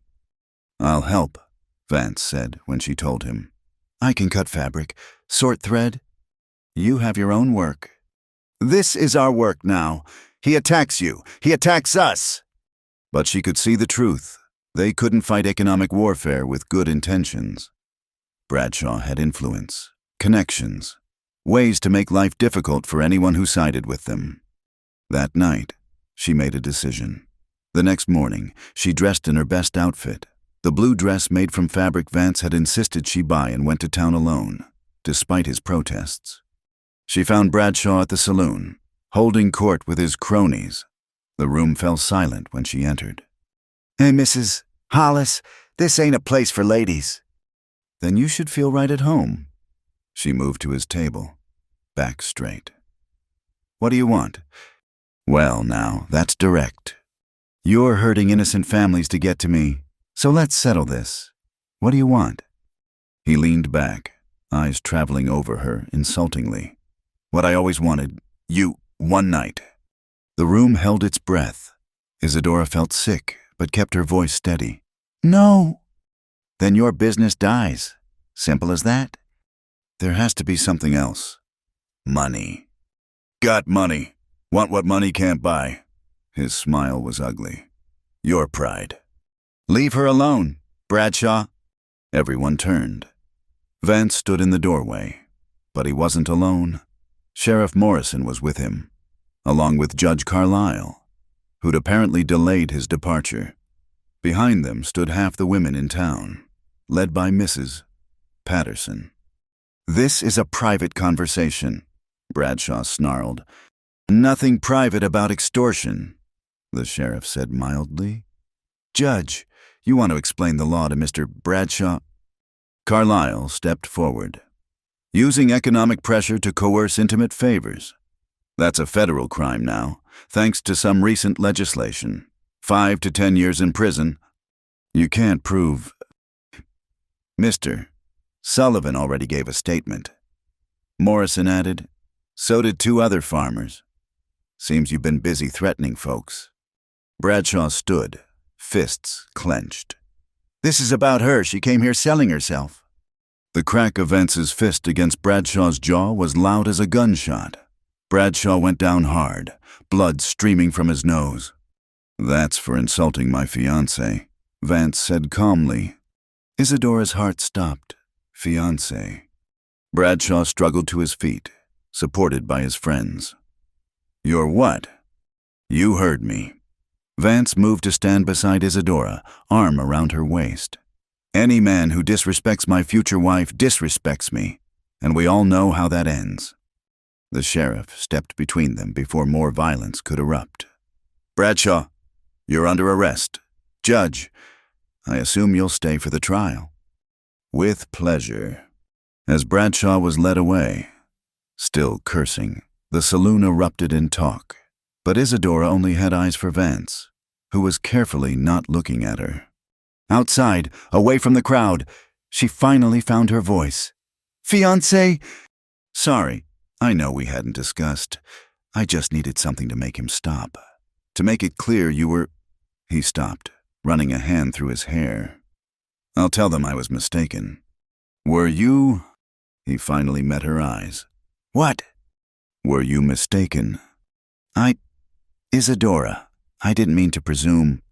She silenced him by going up on her toes and kissing him soundly, right there on Main Street, in full view of anyone watching.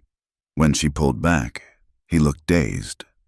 "Ask me properly later," she said, "when we're alone and you're not defending my honor." "Is that a yes?" "That's a ask me properly and find out." Mrs. Patterson approached, beaming. "Well, this is wonderful news. When's the wedding?" "We haven't," Isadora began. "Soon," Vance interrupted. "Very soon." The women surrounded them with congratulations and questions over their heads. Vance mouthed sorry at her, but she just smiled. Somehow, his impulsive declaration felt more right than any carefully planned proposal could have. That evening, after the excitement died down and Bradshaw sat in jail awaiting trial, they finally had privacy. The workshop was bathed in sunset light as Vance found her there, organizing threads that didn't need organizing. "Isadora." She turned, heart racing at his serious expression. He went to one knee, right there among the fabric scraps and embroidery hoops. "I know this started as a business arrangement," he began. "You needed shelter, I needed help, but somewhere along the way, it became more, you became more, everything. Actually." Calder. "Let me finish. I've watched you rebuild yourself from nothing, seen you face down men with guns, thieves with false papers, and Bradshaw with more courage than most soldiers. You've turned this cabin into a home, built a business from skill and determination, and made me remember why life's worth living." He pulled something from his pocket, a simple gold ring, worn smooth with age. "This was my mother's. I'd be honored if you'd wear it. If you'd marry me.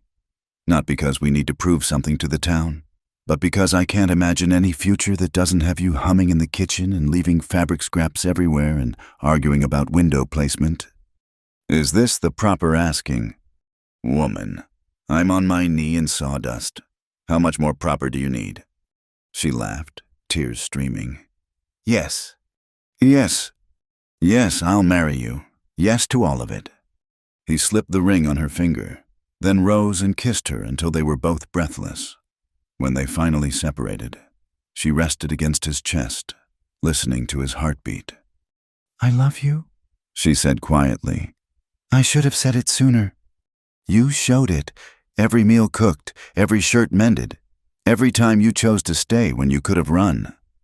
He kissed her forehead. "I love you too. Have for months." "When did you know?" "When you shot Bradshaw's hat. Maybe before. The night you asked my name. Nobody had asked my name in so long." They held each other as darkness fell. The workshop, their private world. Tomorrow would bring wedding planning and town gossip and the 1,000 details of combining two lives officially instead of just practically. But tonight, there was just them. Two people who'd found each other in the worst circumstances and built something beautiful from the wreckage. Two hearts that had learned to trust again, to hope again, to love without keeping score. "We should go in," Isadora said eventually. "I need to make dinner." "Or we could stay here. Eat sawdust. Very nutritious." "Romantic." "I have my moments." They walked back to the cabin hand in hand, lamplight guiding them home. Behind them, the workshop stood solid and true, a testament to what could be built with patience, skill, and faith in second chances. Inside, she started dinner while he set the table, moving around each other with practiced ease. But now there were pauses for stolen kisses, touches that lingered, smiles that promised forever. "How soon is very soon?" she asked as they ate. "How soon do you want?" "Tomorrow." "Eager." "I've waited long enough to be happy." "Haven't you?" He reached across the table to take her hand, thumb rubbing over the ring. More than enough. Then tomorrow, if the preacher's available. He'll be available, and if not, Judge Carlyle can marry us. A judge who knew my father. He'd like that. Your father would be proud of everything you've become. I hope so. She squeezed his hand. I'm proud too, of us, of what we've built. Not done building yet. No. Workshop's just the beginning. Got ideas for expansion. Maybe a guest room for apprentices, garden plot, chicken coop. Big plans. Biggest plan already happened. Getting you to say yes. That wasn't a plan. That was desperation and good timing. Best kind of plan. They talked late into the night, making real plans now. Wedding simple but meaningful. Business expansion careful but ambitious. Children someday, when the grief had softened enough to risk that kind of love again. Through it all, the ring caught lamplight on her finger, warm and solid and real. Like the life they'd built, like the love they'd found, like the future stretching before them. No longer fearsome but full of promise. In the loft, Vance's empty bed waited. Tomorrow it wouldn't be empty. Tomorrow, everything would be official, blessed, recognized. But tonight was already perfect. The last night of their careful dance.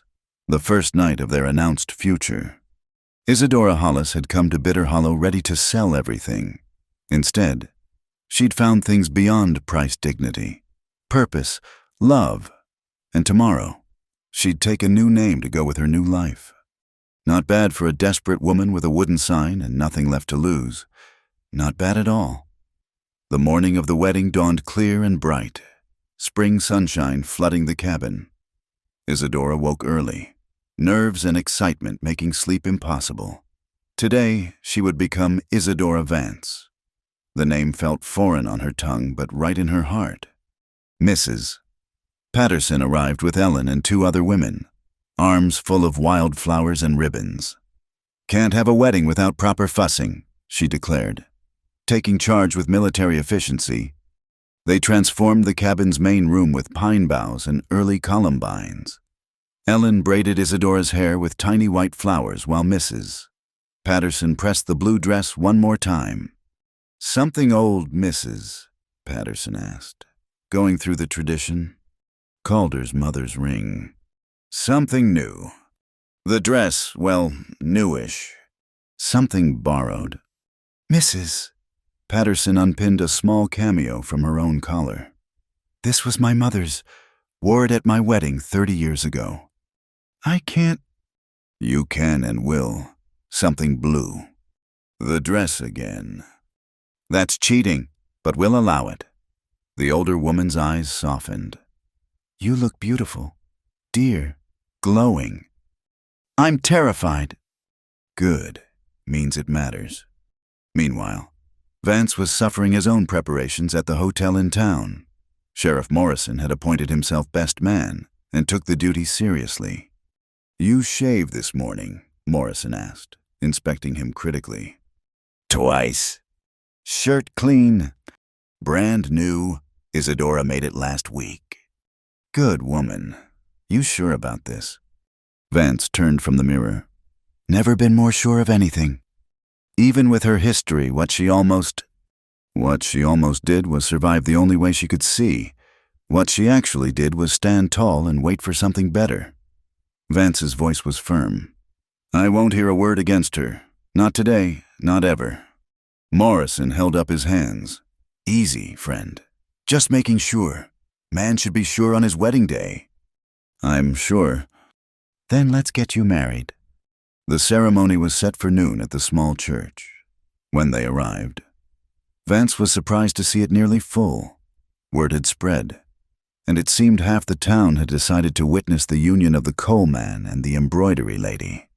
Judge Carlyle stood at the altar with Reverend Mills.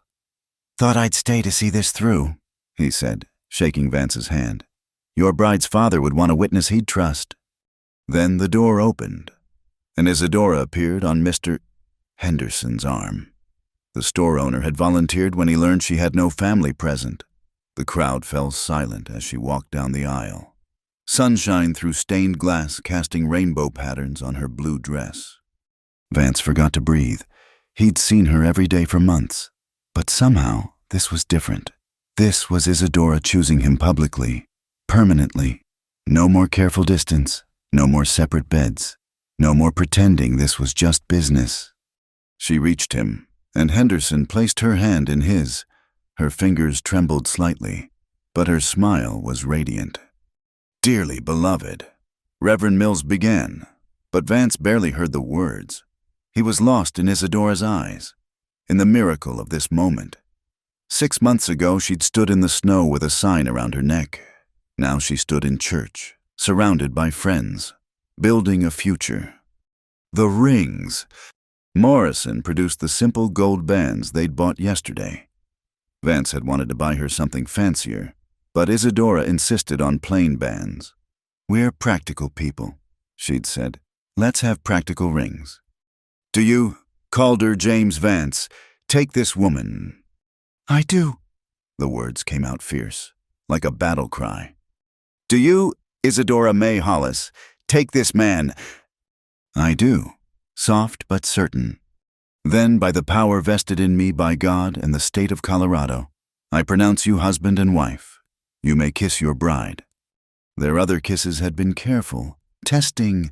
This one was declaration, promise, celebration.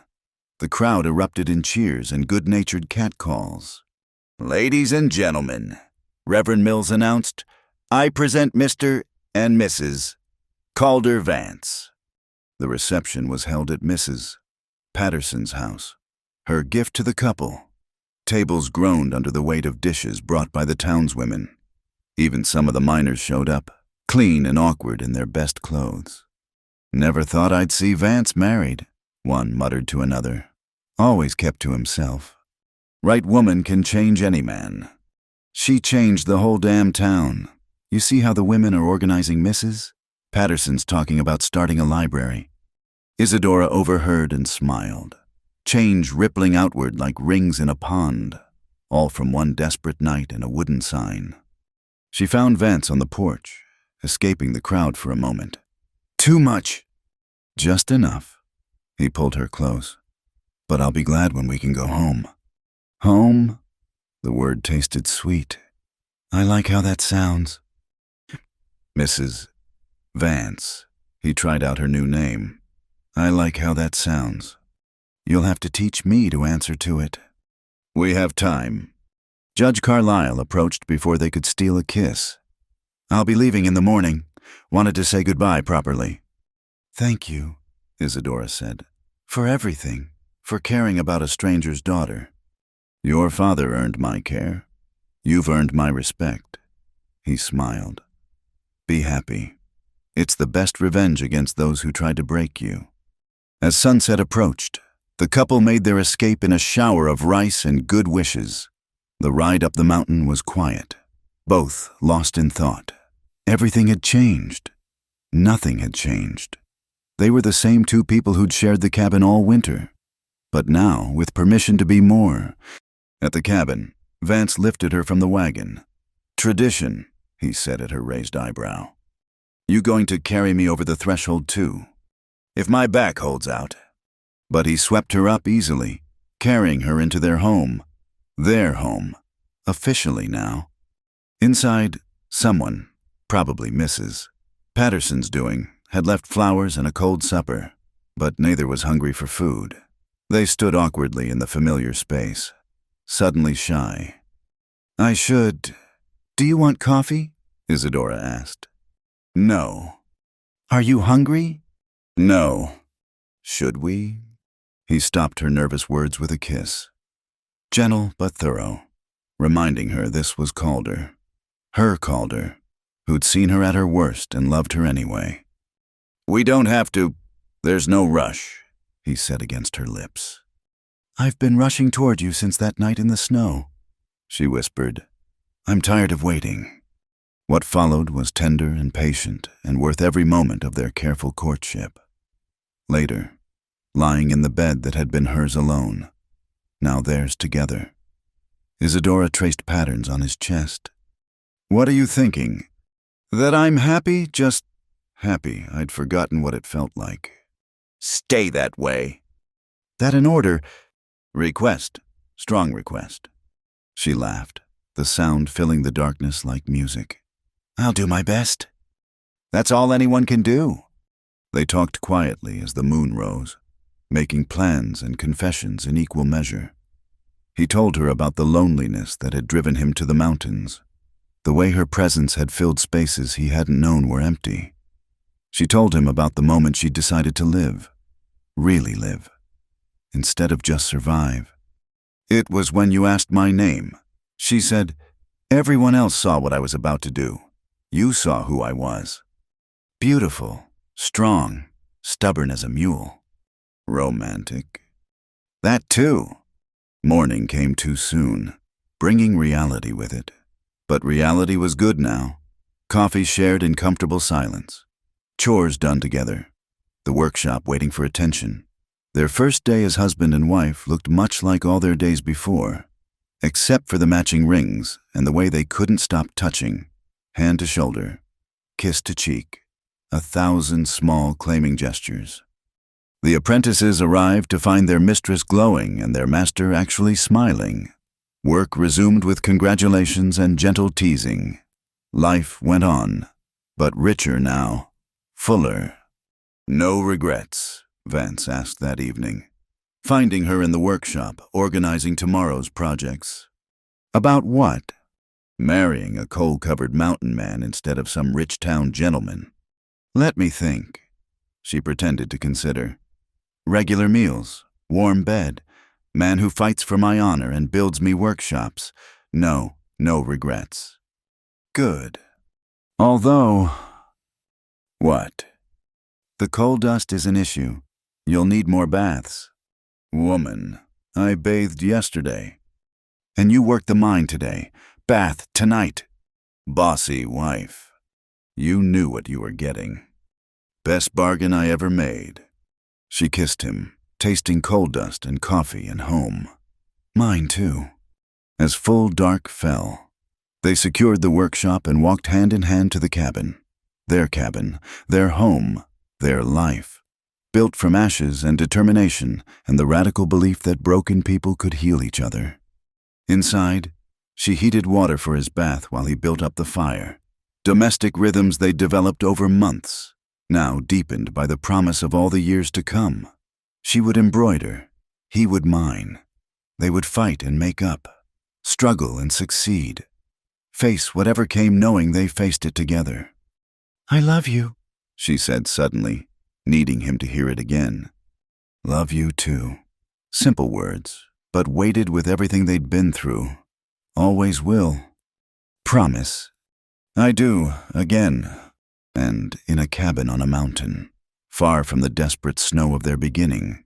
Two souls who'd found each other against all odds settled in for their first night of forever. Outside, stars wheeled overhead, constant as Polaris. Inside, love bloomed like wildflowers in rocky soil, unexpected, resilient, and absolutely beautiful. Spring turned to summer, and their life together settled into rhythms as natural as breathing. The workshop hummed with activity as Isadora's reputation spread beyond Bitter Hollow. Orders came from neighboring towns, and she hired 2 more apprentices. The cabin expanded too, a proper bedroom added on. The loft converted to storage, improvements that spoke of permanence and prosperity. It was on a hot July afternoon that the final test of their new life arrived. Isadora was teaching Ellen a complicated rose pattern when she heard horses, many horses.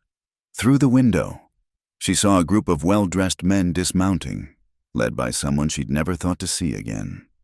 James's brother, William Hollis. Uncle William, she breathed, hardly believing her eyes. The apprentices looked up curiously as she walked outside. Vance appearing from the mine shaft where he'd been working, instantly alert to potential danger. William Hollis had aged in the years since she'd seen him. His hair was silver now, his face lined, but his bearing was still that of a successful Eastern businessman. Isadora, He removed his hat. "You're a hard woman to find." "Not hard enough, apparently." She kept her voice steady. "What do you want?" "To right a wrong, if you'll let me." He gestured to his companions. "These are my attorneys. I've come about James's estate." "There was no estate, only debts." "That's what we were told, what James told me, but it wasn't true." William's face showed genuine remorse. "My brother was many things, but I didn't know he was a liar until after his death." Vance moved to stand beside her, a silent support. William noticed, extended his hand. "You must be Mr. Vance. I've heard about you, how you saved my sister-in-law from—" he cleared his throat. "From desperate circumstances." "Your sister-in-law saved herself. I just offered a job." "More than that, from what I hear." William turned back to Isadora. "May we speak privately?" "All of us?" They gathered in the cabin, the lawyers spreading papers on the table Vance had built. Isadora's hands shook as she recognized James's handwriting. "Before he married you," William began. "James received an inheritance from our grandmother, $50,000. He told the family he'd invested it in the farm, but—" he pushed forward bank statements. "He gambled most of it away. What was left, he hid. Told you there was nothing while money sat in accounts earning interest." Isadora stared at the numbers, unable to process them. "But I was starving. Emma died because we couldn't afford—" Her voice broke. "I know. When I learned the truth, I was horrified. James let his wife and child suffer rather than admit his failures." William's voice was thick with disgust. "The money is yours. It always was. With interest, it's grown to nearly $15,000. "I don't want it." Everyone looked at her in surprise. Vance touched her hand. "Isadora." "It's blood money. Emma's blood. I won't touch it." "Then let it do good," William said quietly. "Honor your daughter's memory by helping others." She looked at him, this man who shared James's features but apparently not his character. "Why now? Why come now?" "Because I just learned about it. James's creditors contacted me after his death, but I was traveling in Europe. By the time I returned and investigated, you'd disappeared. It took months to track you here." He leaned forward. "I'm sorry. Isadora, sorry I didn't know my brother better. Sorry I couldn't help sooner." The lawyers explained the details, accounts that could be transferred, investments that could be managed. $15,000, enough to live comfortably forever, enough to leave this cabin, this life, start fresh anywhere. "I need to think," she said finally, after the men left for town, promising to return tomorrow. Isadora sat in her workshop, staring at nothing. Vance found her there as sunset painted the mountains gold. "Talk to me. It changes everything." "Does it?" "We could live in town, in a real house. You wouldn't have to mine coal." "I like mining coal." "I could have a shop, employees, expand the business." "You already have that." "But bigger, better, more." "Is that what you want?" She looked at him, her steady cauldre, coal dust in his hair and love in his eyes. "I don't know. I thought I'd made peace with having nothing. Now there's too much." "Money doesn't change who we are." "Doesn't it James had money and hid it while we starved?" "What kind of person does that make him? What kind of person does it make me if I take it?" He pulled her into his arms. "It makes you someone who survived despite his betrayal. Someone who built a life from nothing and can now choose to build more." "Or it makes me a hypocrite, taking money I cursed him for hiding." "Then don't take it for you. Take it for others." He pulled back to look at her. "What would Emma want?" The question broke her. She sobbed into his chest, grieving fresh for the daughter who'd died needlessly, for the husband who'd failed them so completely, for the woman she'd been who'd stood in the snow with nothing left to sell but herself. When the tears finally stopped, she knew what to do. The next morning, she met William and his lawyers with clear eyes and firm resolve. "I'll take the money, but not for me." She looked at Vance, who nodded encouragingly. I want to establish a fund for women in desperate circumstances. Widows, abandoned wives, women with no options left. William smiled, the first genuine warmth she'd seen from him. James would have hated that. Good. They spent hours working out details. The Hollis Foundation, she insisted on keeping the name, turning it from shame to purpose. It would provide small grants, no questions asked, to women in need, enough for food, shelter, a new start, enough to keep them from standing in the snow with signs around their necks. You'll need trustees, William said, people to help manage it. Mrs. Patterson, Isadora said immediately, and Judge Carlyle, if he'll agree, and... She looked at Vance. My husband, if he's willing. Try to stop me. When the papers were signed and the lawyers satisfied, William lingered. I'm proud to call you family, he said quietly. You've turned James's failures into something good. That takes courage. I've had good teachers.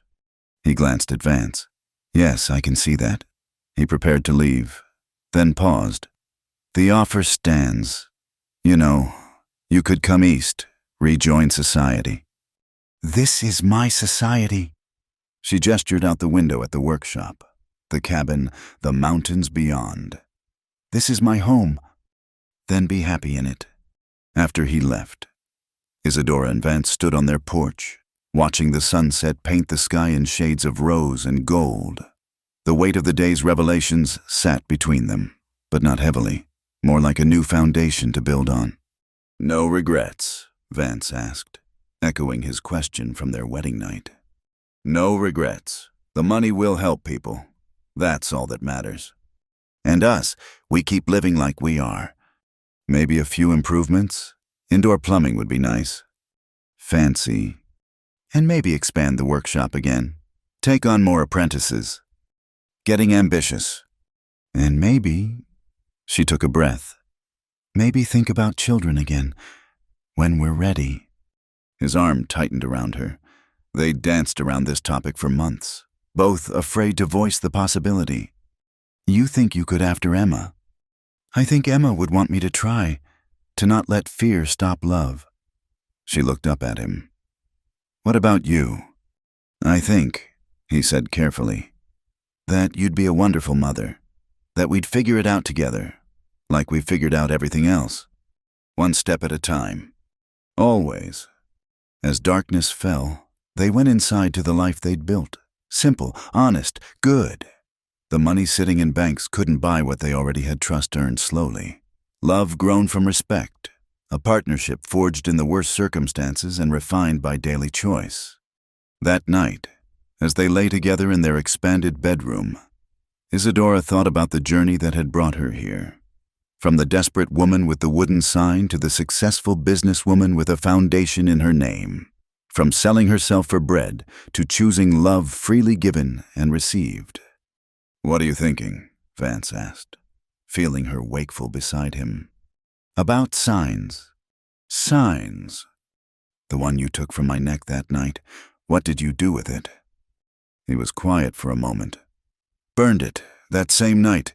Didn't want it to exist anymore. Good. Why? Because I was thinking I should make a new one. For the workshop.